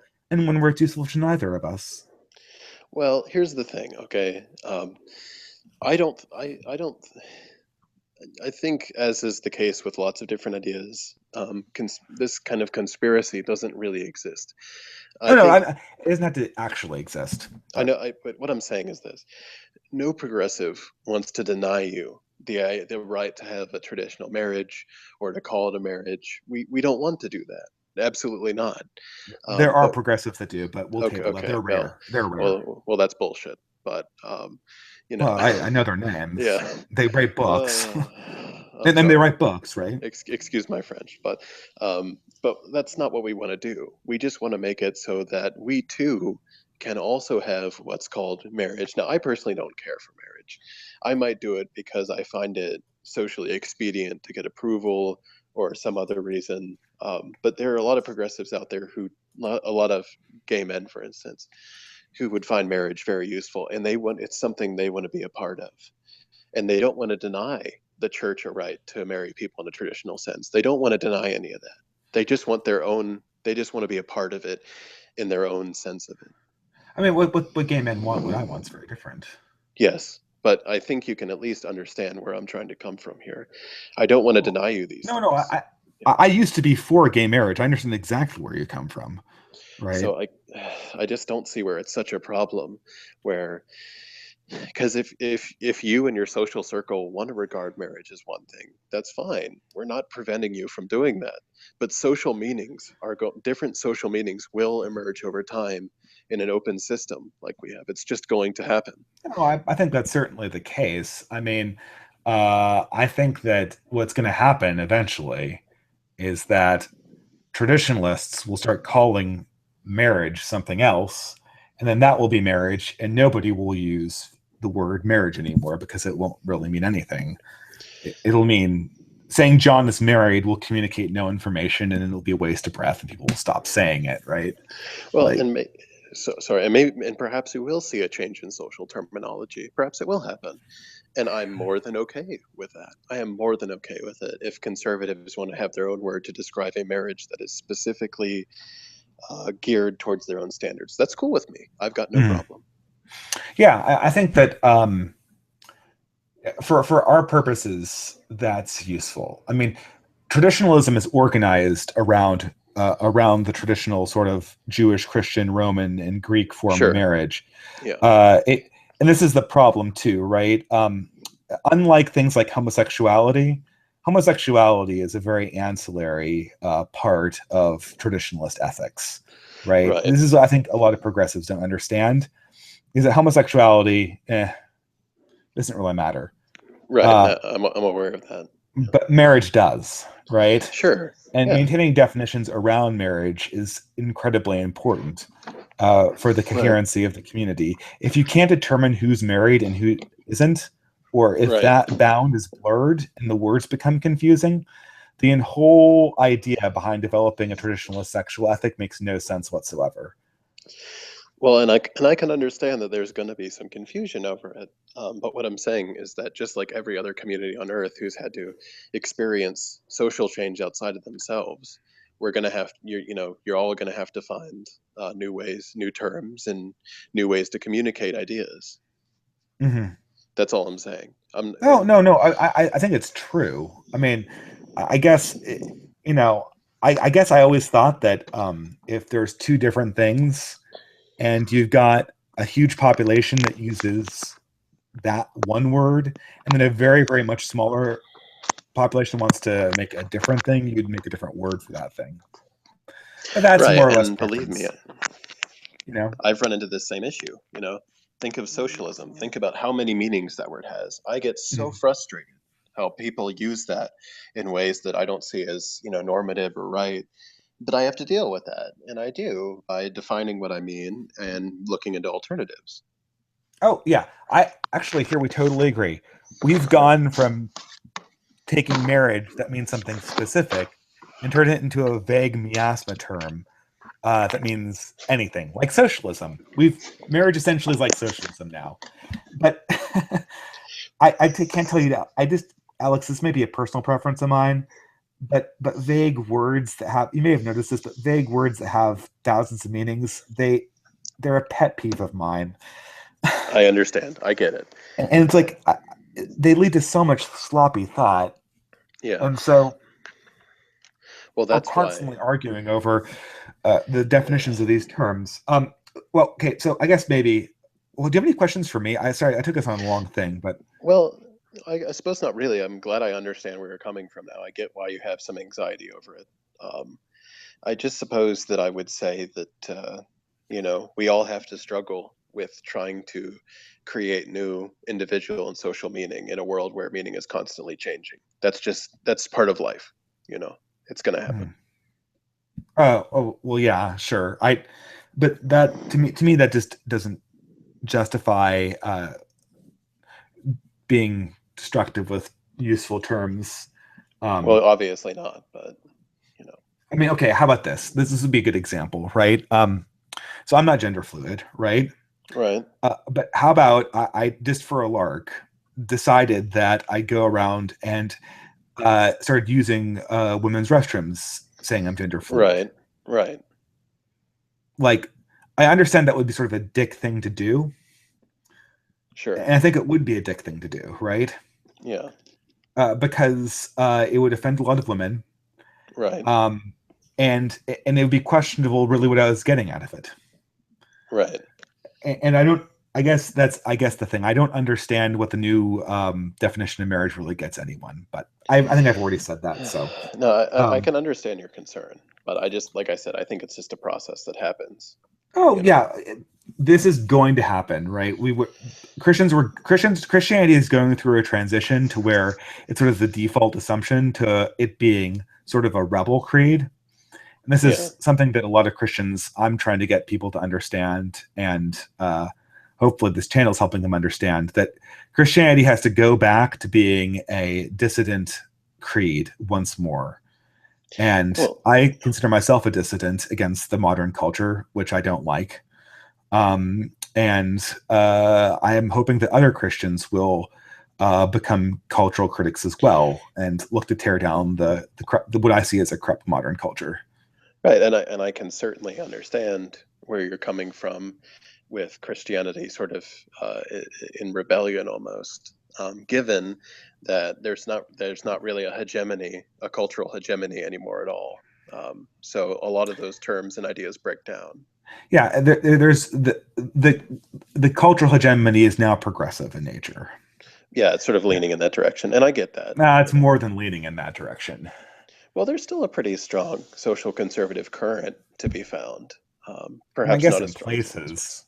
I mean, I've I never mean, heard of anybody getting fired for a socially liberal position in their jobs. I've heard of many people getting fired for socially conservative positions and yeah, statements. I guess living in the South, I have a skewed view.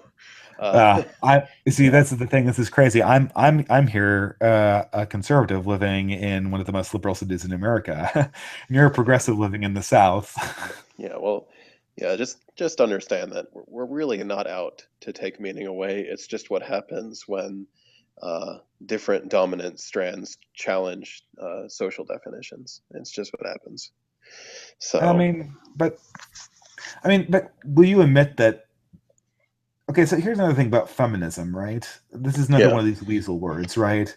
So Hmm. I take it you go for the typical progressive definition that feminism just means you believe in equal rights for the sexes or whatever. Right. Yeah.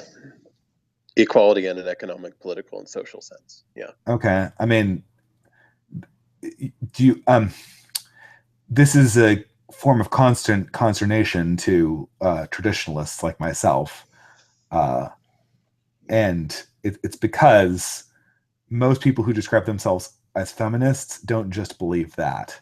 Look at any major feminist author in the last 30 years, right? Hmm. They believe a slew of radical propositions that are well beyond that. Well, yeah, and I'm yeah. Gloria Steinem, for instance, who would you consider her the most prominent feminist of the last 40 years? I would. I've heard the name. I'm honestly not familiar with the Oh, work, okay. and I'm ashamed to say Oh, never that. mind. But I yeah, was just going to hit you with a bunch of radical Gloria Steinem quotes, but you'll uh, take my word for it that she's been any of those influential in quotes would feminist clear her theory. well out of the mainstream. Sure, yeah, So you deal with a frustrating thing where you're kind of forced to say you're a feminist because you believe in the equality of sexes, but at the same time, you're certainly not a feminist in uh, the sense that any, you know, of the faculty members of the women's studies department at my university are feminists. yeah. And here's the thing: there's always going to be this tension within groups. The larger a movement becomes, the more diverse it's going to get, and the harder it's going to get to keep things quote pure, right? You're going to have you're going to have all sorts of people splitting off and diverging in different ways. And with feminism, that's what's happened. So I kind of expect that.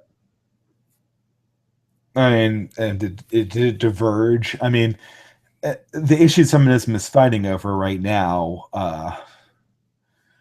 I'm not so sure really what their short term or long term goals are. I mean, certainly abortion is one of them. Right. Um, it, I guess you're not necessarily a feminist or whatever that means, even. Um, Well, I'm definitely a feminist. I would definitely identify as that. Yeah. well, I mean, if we're using the definition of you believe in equal rights for women, then obviously I'm a feminist too, right? Right. Yeah. And a lot of it does come down to definitions. But I can Um, I can I could point you to a fair number of pro-life women who've called themselves feminists and then been told by pro-choicers that they're not. right. Yeah. And I understand that political lines get really blurry. And it can be very difficult to, I mean, the world doesn't conform to one ideological position. And when you try to make it do that, it doesn't work. I'm more than aware of that. Yeah, I mean that's fine. I'm just not so sure. I just don't want to use it as an excuse to use sloppy language, I guess. I mean, Sure. why Yeah. why should I have to it if there's a bunch of radical people claiming feminism, I mean, I can just let them have it, right? Words change meanings. Words don't always have to be used in the most general sense, right? We can go Sure. from just like marriage went from being something general to something specific to being something general. Sure. Feminism might go from being something general to being something specific. Say, Right. refer to more people who have Gloria Steinem's philosophy and less just people who want to um, have equal rights for women because who doesn't, right? Right. I mean, it's a very it's hard to find people who would object to that. Um, but and I get what you're saying, you know. There's this and I felt it myself. I have felt a desire to have the terms that I identify with mean something that's absolutely coherent, consistent, and undisputed in the social environment I'm in. I want socialism to mean one thing that everybody agrees on. I want feminism to mean one thing, but I've kind of been forced to deal with the fact that that's not going to happen, and I don't like that. I don't like it one bit, but that's just the reality of it. And there's what choice is there really? I think we can encourage the correct usage of terms. And yeah, I I I I definitely sympathize with that. And I believe me, I define socialism so often I run out of freaking breath. No, But you but define socialism as like actual state control over the industries, right? Well, no, and this is where I fall into some weird territory, right? Like I look at socialism from the root word socialism, right? Social ownership of the economy by workers and their communities. That's what I mean by it, and that can take state or non-state forms. Okay. So, I mean, yeah, I couldn't see how it would be necessarily a state thing if there was a state larger than a community. But I digress. We're talking about cultural issues. I mean, right, yeah, right, I guess whenever you have something that you care about, the people who equivocate the terms, so it's very easy to use equivocation to shut down a debate, as you probably realized about socialism. yes, So I think we should sympathize with each other in the fact that if you care about something and it's constantly like, well, maybe this is, what do you mean? It just sort of derails the discussion. And I'd like to keep Yes. like, my other thing, like oppression is one of those things. Like, is everybody oppressed, right? If everybody is feminist, everybody is oppressed, and everybody is married. I don't see any reason to use married, oppressed, Right. or Yeah. feminist, right? We're all married, oppressed feminists. Get over it, okay? You know? Well, uh, So, we're all so I guess what I'm saying is I just, and and we all live in socialism, right? Like oh socialism is God. having, yeah, so Yeah. we're all married, oppressed It's feminists who live in a here come the socialist socialist government. snowplows. No, I don't know, but that's like but ridiculous. here's the thing, like, but like there we go, right? Like Yeah, that's what I'm getting at, right? Like I if we're all married, oppressed, if we're all oppressed, married feminists who live in a socialism, like it's very hard to have a conversation about any of those four things. that's a good point. Yeah, and I see where you're coming from here. I just, with in regards to marriage, I think that the implications of defining marriage are much have a lot more gravity than the implications of, say, defining feminism for the purposes of an intellectual discussion. Um, and and that's a problem. Like if you define marriage just as between a man and woman as this holy sacrament and don't allow anything else, then you're really going to be shutting down the autonomy of a ton of people in the process. But I And mean, that's a major issue. if marriage comes to mean that, which I think it will, I mean, I firmly believe that marriage will come to mean that in the end. Married heterosexual. I'm making a prediction right now. In 100 years, I predict that only married heterosexual couples will use the word marriage to describe their relationships. Huh. Okay. Yeah. Sorry, in sexually exclusive and permanent bonds. And the Right. reason is what you just described. It's because the alternatives will become so multifaceted and so vague that no one will bother even using the term. Right. Yeah. And I'm not saying that we, maybe that'll be the case, right? Maybe we'll all have a different word for polyamorous relationships or uh, gay or LGBT different arrangements. Like maybe that's how it turns out, right? Um, Mhm. I don't know. But I do agree with your emphasis on precision and coherency. Um, but I know I've it's already said getting really late, but there's one topic I wanted to touch on. that. Sure. Do you ever heard of intersectionality? Yes, I'm familiar with it. Okay. This has been a socially progressive concept that I've been a huge opponent of. Um, at least as I understand it, it doesn't not appear to be true. Um, so intersectionality, from my understanding, is that there are systems of oppression, and when they overlap, they're magnified. R- Uh, I've heard different definitions, but yeah, sure. What definition have you heard?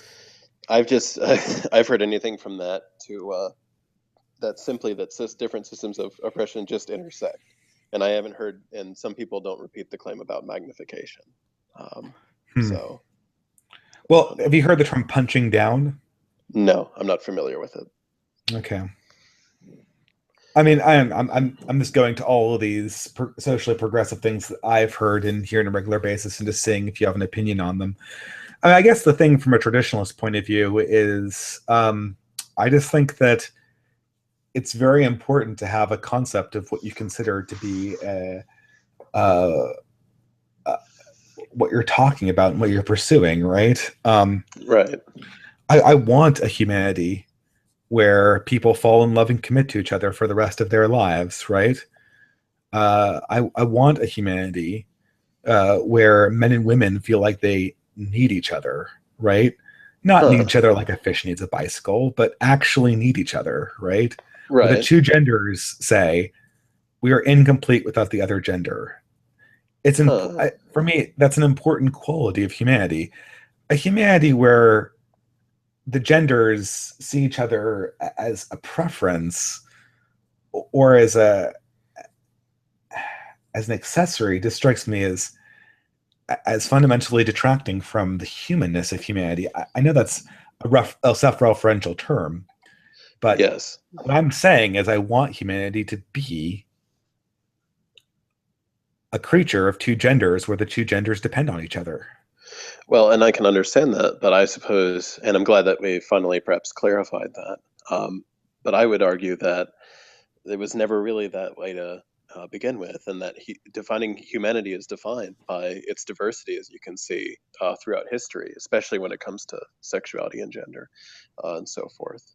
So you do see, for instance, polyamory throughout history. You do see different gender identities in a variety of different societies. These things do exist. So I suppose I would ask, what makes it so that these identities are seen as alternative or secondary, and heterosexuality is sort of takes this place of precedence over everything else? They're statistically incredibly rare in history. I mean, Well, I mean, we do. Can we acknowledge that fact? I just want to agree on that first. well, I yeah, mean, they're less common. I'll agree on that. Sure. Yeah. yeah. I mean, something could be said about the magnitude of how less common they are. They're not less common like blonde-haired people are less common from brunettes, or these are rare features in human society. But okay, so your question was, why should human society be defined by heterosexuals?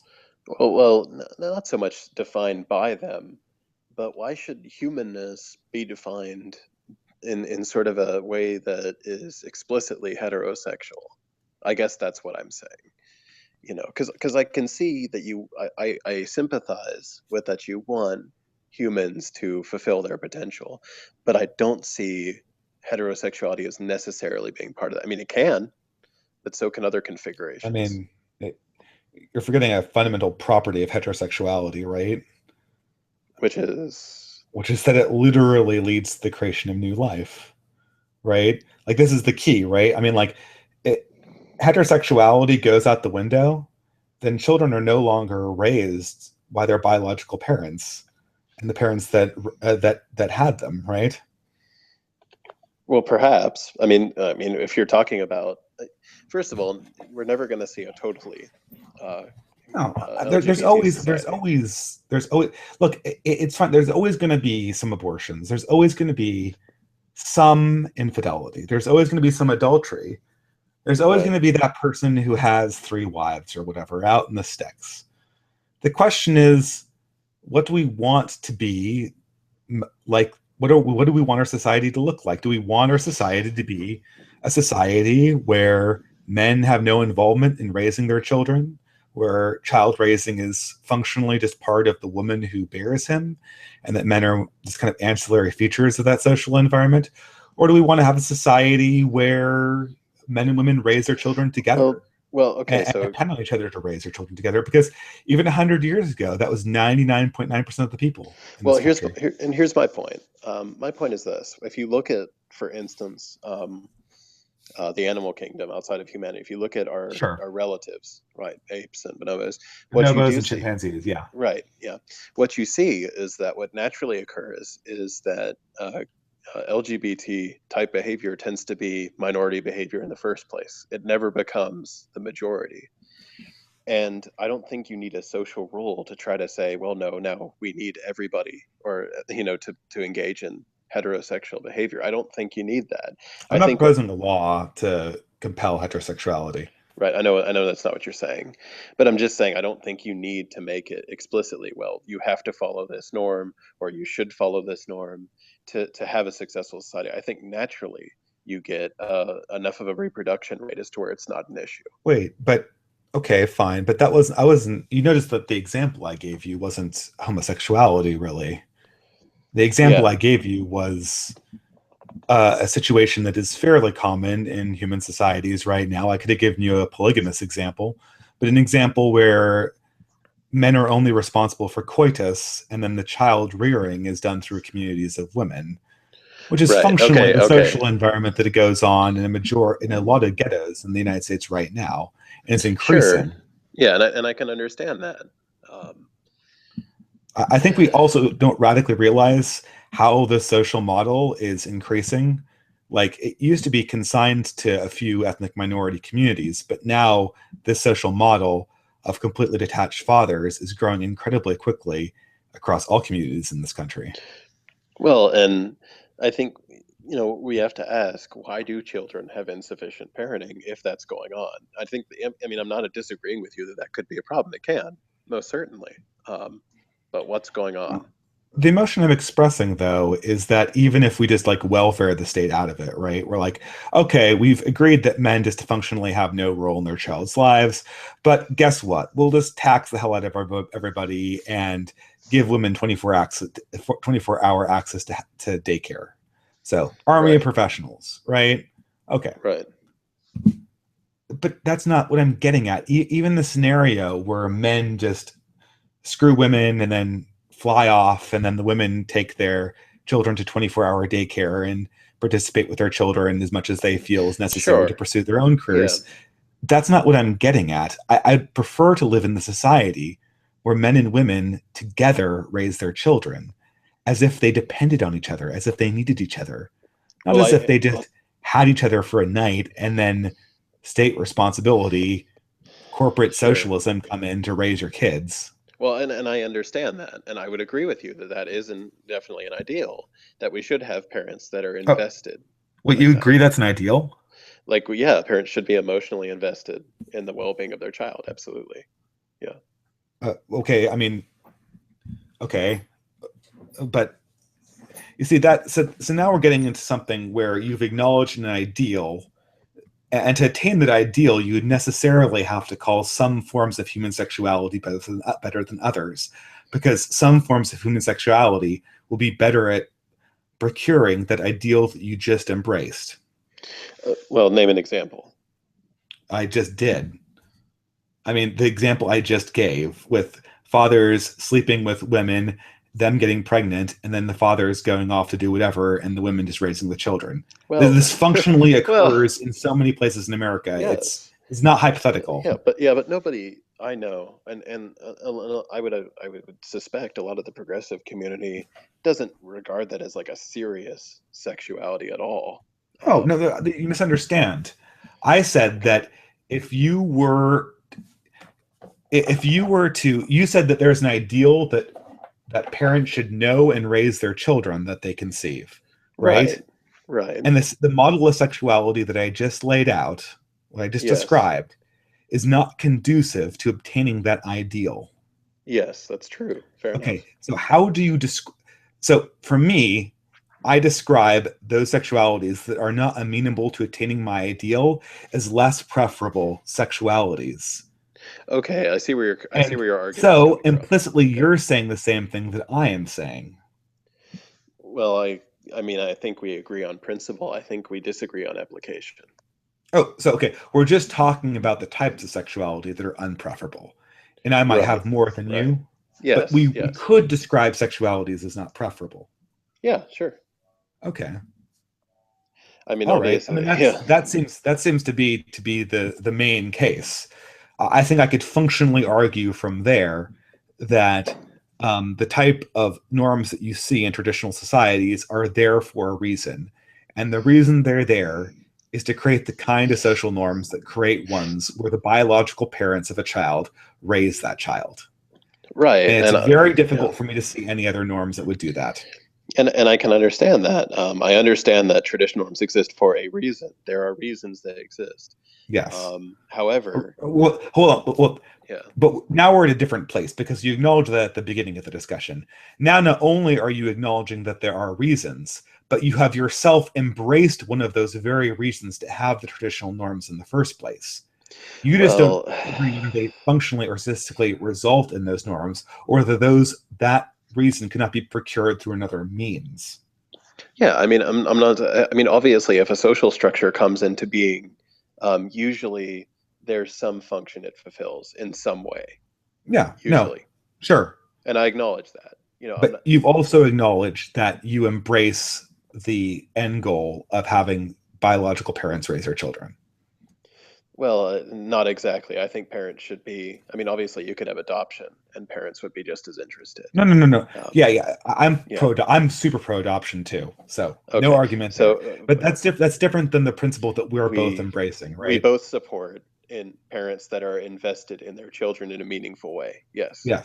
all parents who have biological children should, barring some egregious circumstance, raise those children. Yeah, sure, I can agree on that. Yeah, Okay, great. Now, functionally, this is my case.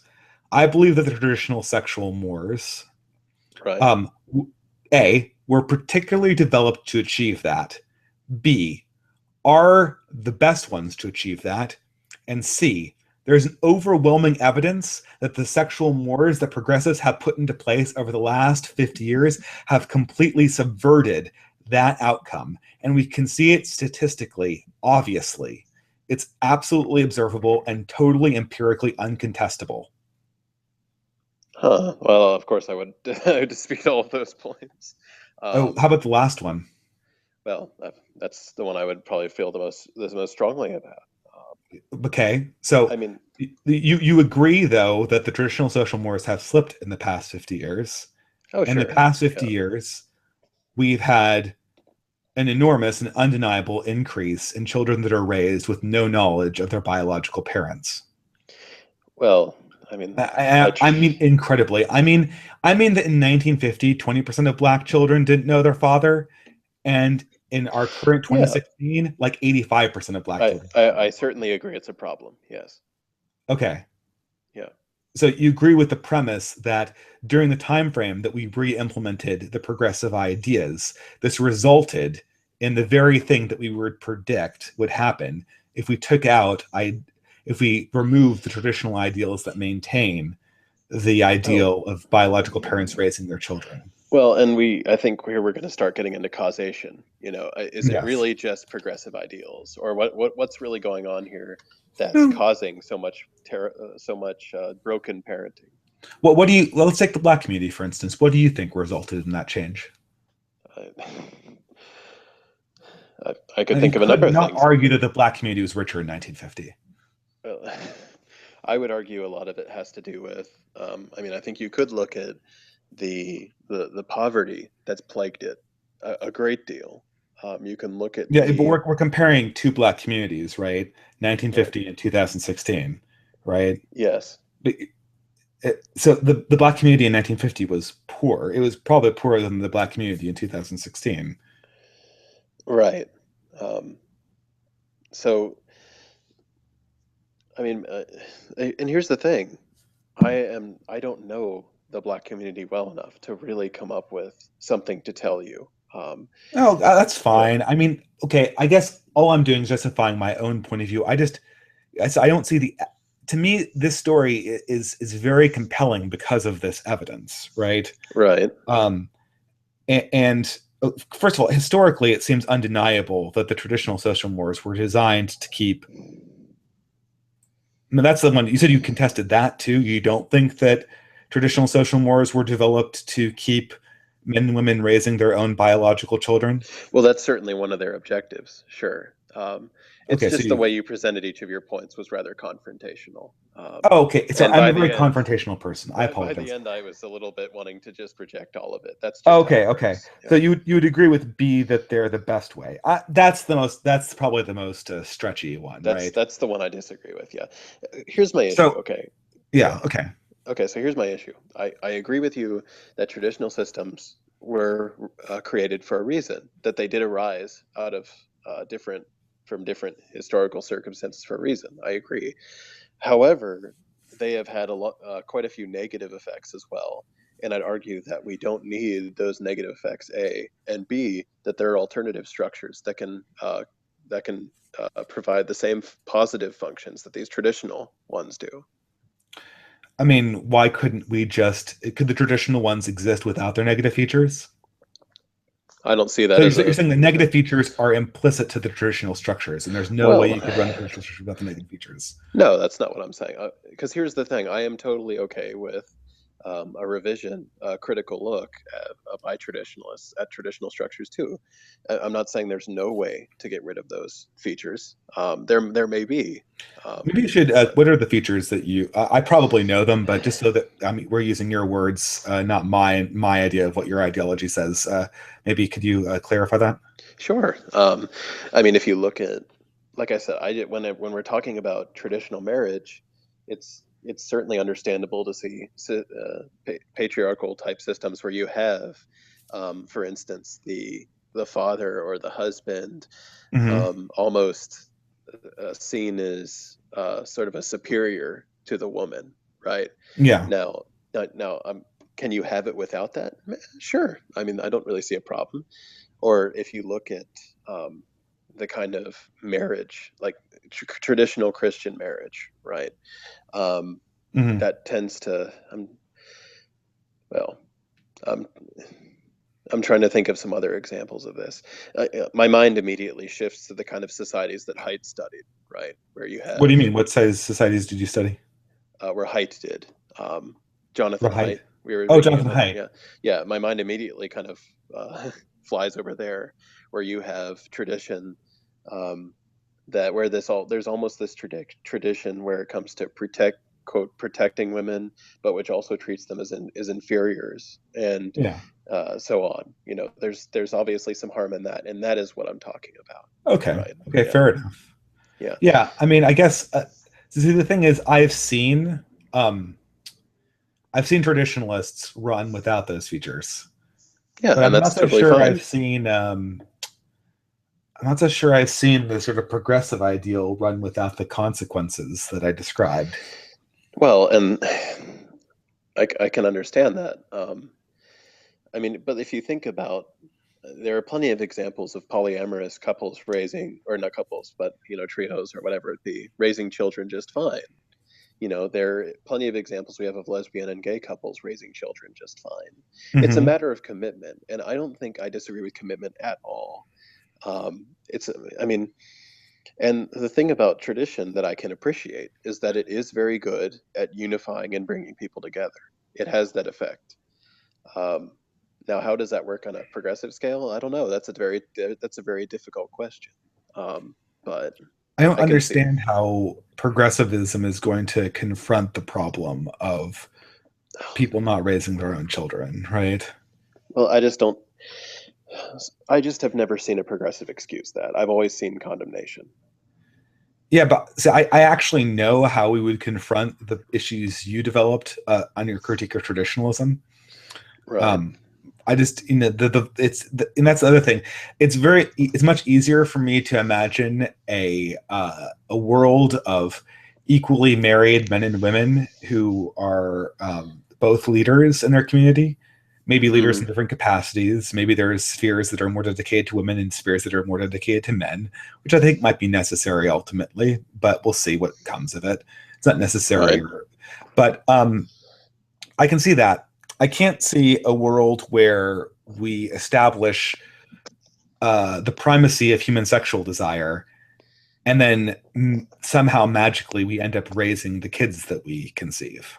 Right. Yeah. And I'm not saying we should have the primacy of that. I think there are different values that most progressives can agree should be part of any relationship setup, including commitment, that really do matter. I totally 100% agree with that. Yeah, but weren't we previously saying that marriages could be totally open and they'd be still equally as dignified and all that? I feel like we're Well, coming back and contradicting earlier things that were said. well, not necessarily. What I'm saying when I meant that is that, I mean, and think about the idea of sexual fidelity, right? Um, how am I going to say this?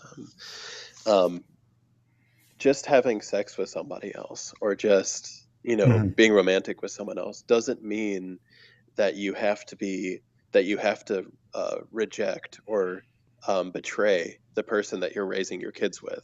That's not what it means. Um, What if you have a kid by the other person? with that other person. Yes. Well, and see, this is where you've got to be careful, and there But has to this be. is the reality of the world you're laying out. Right, and but what I'm saying is that there has to be some intentionality and consideration in every step of this. That's exactly why, if you ever read about polyamory, I've read it's about polyamory. right, yeah. But the advocates for it are very outspoken about, okay, let talk to your partners all the time. Keep communication constant between everybody. Make sure that all parties are taken care of, including children. They're huge on that. And I Yeah, but Alex, tell you the truth. for every polyamorous couple I knew where it was like open channels of communication, there's a polyamorous couple like this guy and the woman. And actually, I knew one that was the other way around, where woman has a problem. She's not doing so well. Maybe she's sick. And the guy's like, oh, hey, I can sleep around. I think I'm going to make this relationship polyamorous. And the woman was so worried about losing her husband that she said yes, even though it was killing her. Oh, and yeah, I mean, I can see where that's a problem too. So But all you're doing is giving the more powerful party. And actually, I've seen genders reverse that. I've seen that too. yeah, and sorry, but I was just gonna say, Yeah, go ahead, go ahead, go ahead. I get your concern there, right? We don't want relationships where some groups are clearly taking advantage of other groups. We don't want that, or individuals are taking advantage of other individuals. But again, if the literature on polyamory is ardently against that, it warns against that. It warns against taking advantage. It's huge on denouncing that kind of thing. I'm sure, but I'm sure that the PR on polyamory is all roses and Valentines. I'm just talking about how it'll be lived, Yes, right? and yeah, and In I a world where people have right. power asymmetries. Application, I understand. But understand also that no matter what relationships we have, you're going to have people who are going to abuse their position in them. You're just going to have that. In I know, but yeah, marriage is set up to mitigate that in a traditionalist sense, right? right, but Like, what, I don't know how much you're a yeah, history major, right? yes, So, as a history major, you must Catholicism has had a history of enforcing marriage against very powerful men, right? yes, I understand. Sure. Okay, and frequently marriage was a mechanism through which a less powerful woman would be guaranteed rights, even one that a more powerful man would want to take away from her. Right. Yeah. And like, let's say it's polyamory, it's just hmm. Well, You know what? Do you know what? In one word, I want to that embodies my whole objection to the progressive. sure. Yeah. Progressive sexuality is corporate sexuality. Huh. It's the corporate sexuality. It's just corporate rules applied to sex. Nothing is sacred. Nothing is owned. Nothing is committed. It's all what you get, what you can exchange, what you can contract for, and it takes a So sacred object and it turns it into a freaking marketplace. so it's almost like hedonism. I mean, no, it's corporatism. Right. Okay. I guess it's hedonism in some sense, right? Like Okay. it's hedonism, but it's almost worse than that. It's a tactical hedonism where the impetus of hedonism is used as a mechanism for exploiting a power hierarchy. Well, for me, understand, I don't see sacredness. You may see it, and I respect that, but I don't see it. So that's a little bit. I mean, other progressives they do, but for You me, don't not see, so much. you don't see sacredness in anything. Well, I mean, I'm obviously not religious, but I No, do I'm just value. curious. You don't, if nothing is sacred to you, I respect that. But I would be surprised if you saw sacredness in a tree, but not sacredness in a woman. Well, I value personally. I place a value on human life, which I suppose you could call sacredness. But in terms of a religious way, I guess I don't really see sacredness personally. I respect it, and if other people want to have that, but not personally. Yeah, I mean, if you want a world where nothing is sacred, then I mean, the corporate mechanism is a good way to get there. Well, I But don't see it as a zero sum game, but I mean, corporatism isn't zero sum. Uh, Corporatism is just highly mechanistic and favors value and value transactions over claims of smaller parties, right? right, right, Um, the corporation can benefit and the workers can benefit, right? But the corporation is designed to increase the growth, which will naturally mean that the people who have the majority share will have their growth right. increase the most, and people with the minority share at the least, right? Um, and that's sort of how I feel about the progressive idea of sexuality or the sexual revolution, it turned a situation in which people had small portions of a highly controlled good to a world where essentially people who are very powerful could exploit the system and get as much as they wanted. And other people are left alone for the rest of their lives, raising single children. Well, yeah. It's completely exploited. To me, that's my damning phrase for the sexual revolution. And I can understand where you're coming from, but Mhm. as somebody who's just uh, a progressive himself, I see progressivism as something that, in terms of relationships, really encourages like hell things that are important to us, like communication, like taking each other's feelings seriously. Because in the example you used earlier of the man who sleeps around and the wife who doesn't want to say anything, so says yes, there's obviously not a serious attempt to figure out what everybody's really feeling and to act on that information in a way that is uh, meaningful, is considerate. In all progressive circles I've ever been in, there is a huge emphasis on considering everybody and trying and taking their feelings really seriously.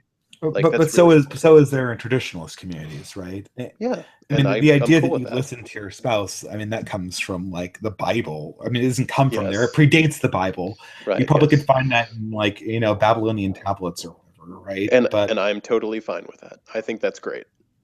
But you're building mechanisms that are by their very nature exploitable Well, and so and are and and and functionally have been exploited over the last 50 years, as evidenced by the massive abortion rate, the massive illegitimacy rate, the decreasing numbers of marriages, the increasing number of people who are living alone without community. okay. Like Yeah. these are measurable statistical quantities that we can see as a reaction to this. Okay. So I admit, things can go wrong, and I'm fine with admitting that. Mm. However, there's exploitation in all sorts of scenarios. I understand that marriages are designed to minimize that. However, that doesn't mean that all alternative structures are wrong because there's not the same, I don't know, how would you say, um, this necessarily the same. Uh, Man, that's really hard to express what I'm trying to say. I guess what I'm saying is this: we can create new structures that do work that way, and we can create consciousness that can avoid the problems of the past. That is possible. Yeah. Yeah, I know you have to go in a little bit, but Yeah.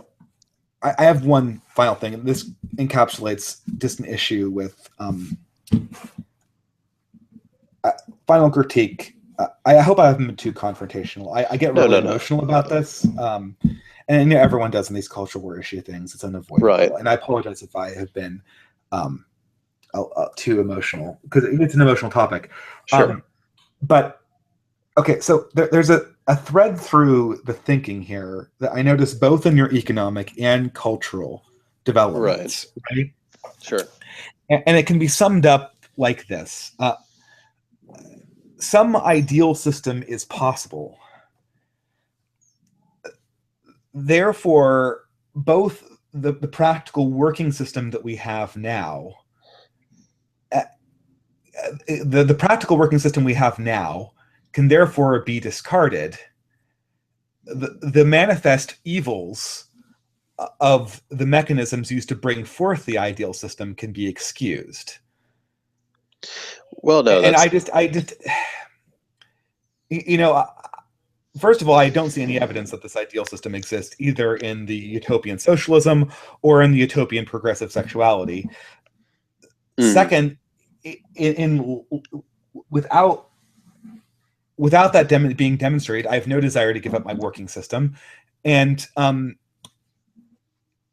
then furthermore, this interim period we're in, where people get to put their ideals into practice and they result in horrible destruction, it's hard for me to ignore. I can understand that. But keep in mind what I'm proposing, right? A lot of what Mm-hmm. I'm looking at are exactly the problems of past systems. Like when it comes to capitalism, right? I'm looking at the breakdown of the social division of labor into work that became unbearable for workers and resulted in increasing rates of alcoholism and rebellion. I'm talking about the breakdown of the family in terms of whenever families stopped producing household goods and began to get jobs that tore them apart, right? Um, Okay, as, as, sure. I'm talking about the kind of poverty we see. I'm talking about the worker regulation by capitalists. That's what I'm talking about. Yeah, And sure. it, Problems. right, and I'm saying we need to look at those problems and come up with a system that can address them while also being beneficial to society. Do I have that But, system? No, but but here's the thing: you create systems by getting systems that work. Technology and science don't advance. And I say this as a person who works in technology and science a little bit, but technology mainly. Technological innovations don't come by thinking up what you want to have and then like doing it. Like we didn't invent airplanes by like tying feathers, larger and larger feathers to our arms and jumping off cliffs, oh, right? certainly, This was an right, evolution of each of objects that each worked, right? right, Each of the objects that were introduced worked, and they were all based on previous designs that worked, right? Like right, right. the unworkability of a particular design, it matters more than its relationship to some abstract ideal, which may not even be coherent, frankly. Well, I'm saying that when you look, well, and maybe to bring it back to culture here, because economics and culture are two very different things. I think that the instinct here is the same, though, right? You're proposing some kind of ideal that we Well, have never seen. well, no, we have seen it work. Like, for instance, um, if you look in even the United States, you can see that there are alternative communities where alternative sexualities do work quite well. And there's not the problems you see that you listed earlier with the breakdown of parenting. You just don't find that in certain alternative communities nearly as much as you do in the past. And in economics, if you look at like I've talked about Argentinian factory occupations, the Zapatista communities, the Rojava, and others. You I've see, extensively looked into economic manufacturing systems run by workers, and I've concluded that if your definition of success is not completely collapsing, then there are successful ones. If your right. definition of success is rivaling the quality output of a modern factory, there have been no successful ones. Well, and the thing is, perhaps I'm, you know, in terms of trade-offs, could there be trade-offs? Sure. I'm willing to acknowledge that, but I think the moral goods gained by such trade-offs would be worth it. Absolutely. I don't think we should sell out the soul of our economy for some increases in productivity. Sure, but if we're going to develop a system, it's going to be a modification of the system we're currently in. And if we're going to develop Right. a better Yeah. family, it's going to be a modification of the families that we know work, which are the traditional families, right? I don't doubt there's going to be some update to how the traditional family is organized in the modern economy, right? Right. But functionally, if our goal is to get men and women to raise children together, raise their biological children together, these alternatives just don't do that. They just don't. Well, And you know, another thing they don't do, another thing they really don't do, they don't replace themselves, which is another big problem because families have to replace themselves. They just have to. No cultural system can exist that doesn't replace itself. but what you've seen is that, like a lot of gay couples, for instance, what they'll do is they'll have they'll have perfectly healthy children that do just fine. And they are just as committed as other kinds of couples. And polyamorous couples are just as committed in many cases as those who aren't. So I really don't see the problem. And by the But way, with being polygamous couples, polygamy is, we know from history that polygamy is a sustainable institution. I just don't want polygamy, right? I mean, that's all Um, right. but that replaces itself at least.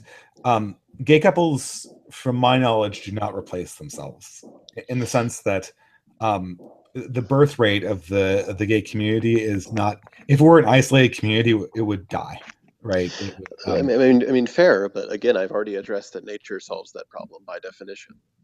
How so? I talked about earlier about the fact that in nature homosexuality necessarily occurs as a minority phenomena Oh, rather yeah, than a majority. sure, So yeah. you can't have a So so that cannot become a problem. homosexuality has to be, it either has to be non-existent in society or it has to be ancillary. There are no gay societies. That's for Well, and, sure. and you just find Right. that in The nature. question is, can it be some symbiotic in some sense, right? Um, or is it necessary? I mean, we're banking on the fact that it's symbiotic in some sense, right? I mean, I'm just saying that you can have a lot of the same benefits for child rearing as you can and under traditional systems. I'm saying they both can fulfill Uh, well, yeah, but remember you said that your goal was to have men and women raise their biological children together, and it's totally ancillary to that goal, right? that. Well, I think I may have misspoken. I just want parents that are invested in their kids. That's what I want. Be okay. I mean, I guess a lot of it was based on the fact that you do, but so you wouldn't care then if we had a society where men eventually didn't raise their kids, though. Well, I would care if parents didn't, give They're a not parents. I give a mean, crap. the women would with a generous help of a welfare state, right? Which I think the world that we're increasingly moving towards, right? Well, I do have something of an issue with that since I think that parent child time is really really important. Um, you know, but I think that two men or two women can raise a child just as well as a man and a woman. I mean, okay, but you wouldn't care if you wouldn't mind if you lived in a society where men weren't. There are a lot of societies where men just never are attached to the women who are raising their children, and that kind of society would not bother you. Well, it would, just because I do want that kind of commitment going on. Yeah, So it's the commitment you want going on, not the connection to because the children. it's both. I want both of those things just as much as you want them. I just think that, Oh, I thought yeah. for a second ago, I thought you said you didn't actually want those things. I think we're just really damn confused. Yeah, I guess What this is the problem. We'll have to cut it off at some point. And I apologize if this was a little bit more contentious than I intended it to be. No, I just always feel myself that I want something very definite, and I never know what progressives want. well, let me just kind of spell it out here. Okay. I want a society where yes, parents are invested in their children and where they're connected and committed to each other. I do want that. However, I don't think that can occur exclusively in the domain of heterosexual um, monogamous relationships. I don't find that convincing at all. So that's all I really have to say. That's my Okay. position in a I mean, nutshell. I think we'll have to cut it off here. I guess I don't. My position would be that I don't see evidence for that. I don't see evidence for that in the world that was brought forth by the principles that were aimed at that in the last 50 years. And I guess there could be some hypothetical fix in the future. Anything's And possible. I'd But also, yeah, go ahead. Sorry. I guess I'd also argue that you've asserted that the causality for things like black community, the disintegration of some Mhm. family structures. You've asserted that progressive ideals are the cause of that, but I haven't really seen any evidence or haven't really seen much of an argument made for that at all. Well, we put Um, the. I'm sorry, Alex, but I put the question to you, yeah, and you did not offer any alternative explanation for me, and yeah, said that we should go to another and question. and It that's a good wasn't that I point. didn't. I could offer. Look, I have tons of evidence here. Like Sure, sure. there's whole books written by people about how it was due to the introduction of the sexual revolution that this disintegration came about. Like I can forward them to you, but Right, when, right. when I put the question to you, you didn't even answer it. So I don't think it's very fair to say that I didn't offer evidence on that point. That's fair. I'm just pointing out where I find some possible problems because I just have a hard time believing that just the principles cause these problems. Why do you have a hard time believing that? Uh, well, people can take principles and create a number of different structures out of them. I think the fact that people may have went the wrong direction in one way or another, um, because they were unprepared or because they didn't organize themselves properly doesn't really prove much. It's the same thing with socialism. Just because there are a few problems in history where things go awry doesn't really prove that it's not something that won't work. It just proves that so far there have been issues. I mean, socialism is a good example. I mean, you're talking about like socialism, and not Swedish socialism, right? Yeah. Okay, in that case, it's not like a few examples. It's like every example. Well, and I can give reasons why examples have failed that are outside the principles of socialism. It's pretty easy to find that. Um, And so I think the magnitude of the failure that we're talking about here is a little bit hard to understate. right, yeah, We're talking about hundreds of millions of lives that were ground into dust. yes, and I understand that. But what I would argue is that that's from Bolshevism, and Bolshevism includes democratic centralism, and it's there that you really start to see everything go wrong. Because yeah, Yeah, but I mean, like I had, like in 2002 when I was in college, everyone was telling me how Venezuela was the new socialist utopia, right, and now it's a humanitarian crisis. yeah, but it's clearly not socialist. It's never been. Hugo If you Chavez look, said he was socialist, though. No, well, he was like waving Noam Chomsky at the UN and yes, stuff I'm like that. I'm aware of that. But if you look at the economic history of Venezuela, you will find very little. Yes, Chavez says he was socialist, but if you actually read into what he meant by that, he almost never had a coherent vision of what that meant. So it's He, important to have a coherent vision. yeah, of course, and it's Okay, important, not to have political structures that are bound to degenerate into and control. maybe that is why I see the incoherency of progressive sexuality so problematic. It's not Uh, just something that I can wait to have happen. yes, It being incoherent, coherent means that you always mean what you say and say what you right, mean. right, That's what coherency means, right? right. And if you're proposing the introduction of a system that never says what it means or means what it says, and it means a different thing every day, and someday it means this, another day it means that. I mean, like, there's never any accountability, right? Like, it Well, fails, and it's yes, never yes, that, and then it and fails the next day, and it's not that, and it fails. I mean, like, I you agree. could say that like socialism on Thursday isn't the same thing as socialism on Friday, Right, right. Yeah, right? I get Like, it. I- Yeah. but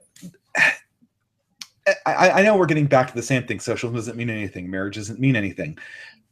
Maybe it just illustrates my point. Like, I guess this is perhaps why I'm just culturally more comfortable in traditionalist communities, is because when traditionalists say something, they kind of tend to mean it. I Well, don't mean to okay. that's incredibly condescending, but So in some sense, it's there's true, right?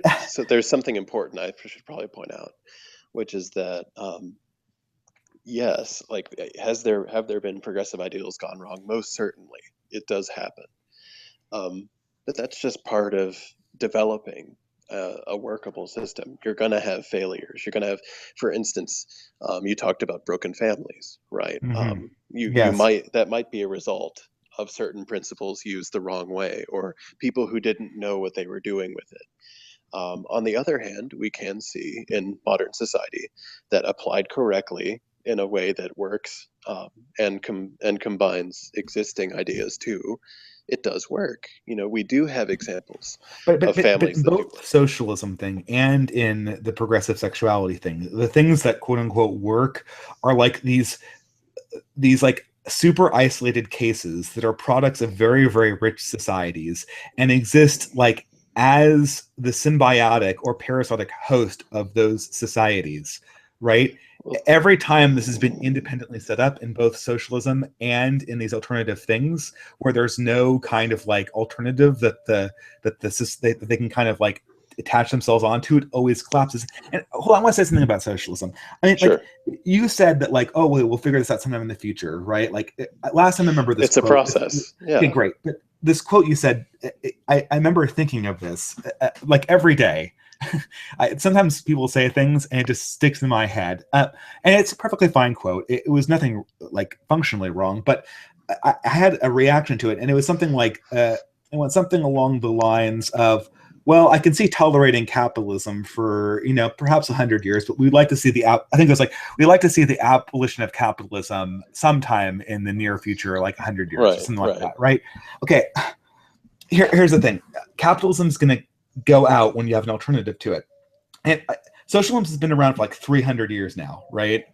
Right. It's been tried for 300 years. And socialism is always 80 years away from getting rid of capitalism. And it's been like that for 300 years, right?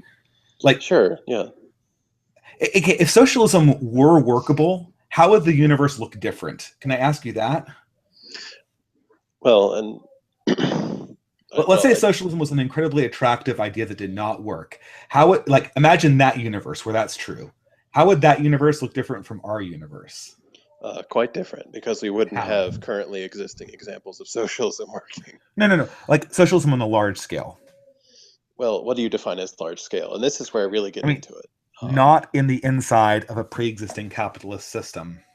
Okay, so if we're talking about large Like they systems, control the money supply and the supply okay, chains. well, and here's where I'll disagree with you. All right, Like actual supply chains. if we're talking about socialism on a large scale, we're talking about, and I would bring up communities that are large, like the Zapatistas and like Rojava, where you see, if you look at both of those groups, first of all, they're autonomous. They do their own producing and they distribute resources equitably. And second of all, they surpass Dunbar's number by a huge proportion. The Zapatistas numbered over 100,000, and they effectively take care of everybody in their communities. I'm not Um, talking about bigger than a tribe. I'm talking about able to manage a supply chain, right? Like, well, and they are. So I think that's pretty fair. The Zapatistas have rejected all capitalism and all of the Mexican government's aid, and they functioned on their own. That's about as much as you can ask in today's world. And they've been successful. I don't believe they're still around though. They are. Um, In a limited amount. I don't think they're in 100,000 numbers. they are. I mean, if you don't believe me, do the research for yourself. They are around in over fairly large numbers, and that's So, why it's so worrying. you're saying that the existence of this Zapatista community, which was larger than 150 people, proved to you that a system that was continuously tried for 300 years in larger scale and continuously failed is actually workable on a larger scale. I'd say the continuing existence of alternatives actually succeeding is, yes. Oh, I'm all for alternatives, Alex. Yeah. I just don't think the alternatives will look anything like state socialism, though. No, I mean they don't look like Bolshevism, which is why you've seen where it's been successful. They've rejected things like democratic centralism and all that nonsense. Okay, I mean we're getting onto economics. I guess we've hit on the main disagreement in terms of how we approach the world. I mean, I think I approach it a little bit more. I don't know. I guess I place a high value on coherency and a high value on seeing things actually And, work. and so And do I. But it seems unfair to me what you're saying about culture, because you talked about systems that have worked for a long period of time on a large scale. And granted, that's a good standard. However, if you look at American culture and cultures around the world, you can see very large LGBT communities all working very, very well. I mean, what more can you ask? no, I can ask. I know what I want to ask. I want to ask the fulfillment of the ideals that I thought we agreed on, that we needed to Right, have societies that reproduce themselves, where men and women raise their own biological children, right. and yeah, and that's what I'm asking for, right? Well, then, Uh, what do you make of? Sorry. yeah, go ahead. What is it? What do you make of studies that talk about lesbian parents being just as effective and good as, uh, you know, Oh, I know straight what I say to parents? those studies. Statistical control. I've read Huh, almost every. Okay, I don't remember any. There's tons of them, right? I've read about right, 5 of those studies, and none of them apply statistical control. Statistical control means you compare likes to likes. I don't. You average out the lesbians who live in San Francisco and New York, where the large lesbian communities are. You're talking about a very rich population, and then you're comparing them to the median population in the United States in general. yeah. I I mean, guess I okay, come just, on. Like, it's stats. I mean, look, I don't think there's evidence one way or the other from on what this works for, right? Like from these studies, right? I don't believe the Right. Regnerus study either, to be perfectly honest, right? They didn't have good statistical methods there either. Um, but I'm just talking about the broad trends of society over the last 50 years. Not really in you keep on going back to the gay thing, but I'm more interested in heterosexual life than I am in the gay one, right? To Right. me, the gay community is just it's totally a sideshow. Heterosexuals are like 97% of the population, right? Right. So that's what Yeah. I'm interested in. But yeah. I don't know. I Anyway, just, yeah. At least we understand where we're at. I guess we understand where we're at. I guess yeah. I'm trying to. It's hard to sum up, I suppose. To me, yeah, I usually like putting some kind of like head on like we agree on stuff like this, but it's always really difficult. I apologize. But I guess to me, if progressives were able to, if I understood what progressives wanted, and I didn't feel like I would be uh, the problem with me coming to an agreement, and I'll have to end this in 5 minutes regardless, because regardless of whether I completely understand your position, but the Right. reason why I find it very hard, so when we're on economics, I can go Right. like, okay, Alex has some crazy ideas that I don't think will ever work, but we can Right. agree on corporate reform, right? We can Yes. agree on corporate reform, so let's Yeah. just work on corporate reform or financial Right. reform Right. or better distribution of wealth, right? And there Sure. we agree, right? The problem with Yes. this particular topic and what makes it so incredibly frustrating is that I don't know what I have. It's always very hard for me to know what progressives want, because sometimes it seems like things like having men and women raise the children that they bear is a critical core value and you absolutely want that, but in other times it sounds like, well, maybe that isn't such a critical value and you don't really want that. All right. And so I don't know what you mean by marriage or by women, and so the coherency of the So thing sort of makes it sure. hard for me to make an Well, alliance, right? I think we agree that we want many of the same things. Like I said, parents invest in their children, and um, Mm-hmm. you know, um, connection and commitment between the parents. We both agreed on that. I just think that these alternative structures can accomplish it just as well. That's our only difference. Yeah. Well, okay. I think I genuinely want more than you do. There are certain things that I want that I don't think you necessarily want. Like, it would be to me having nominal emotional commitments and promiscuous sexual commitments would be sort of would be totally antithetical to my view of sexuality. Um, Okay. but so I think I probably want more than you do, but probably everything you want, I also want. I think Yes. what you want is a subset of what I want in human sexuality.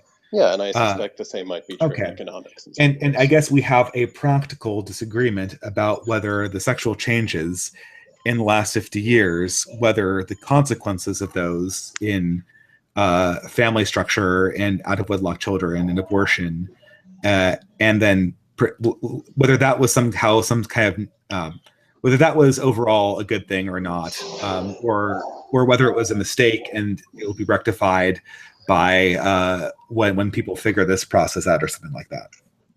Right. I mean, and I'm also a little bit, and perhaps it's just because I haven't really had time to read about it, but Mhm. I have to say that I am a little skeptical of the idea that these new ideals just caused all of these problems at once too. Um, like I think we can look at historical circumstances to see what doesn't work and what caused problems specifically. No, what Um, would so that's too absolutely interesting for me to ignore.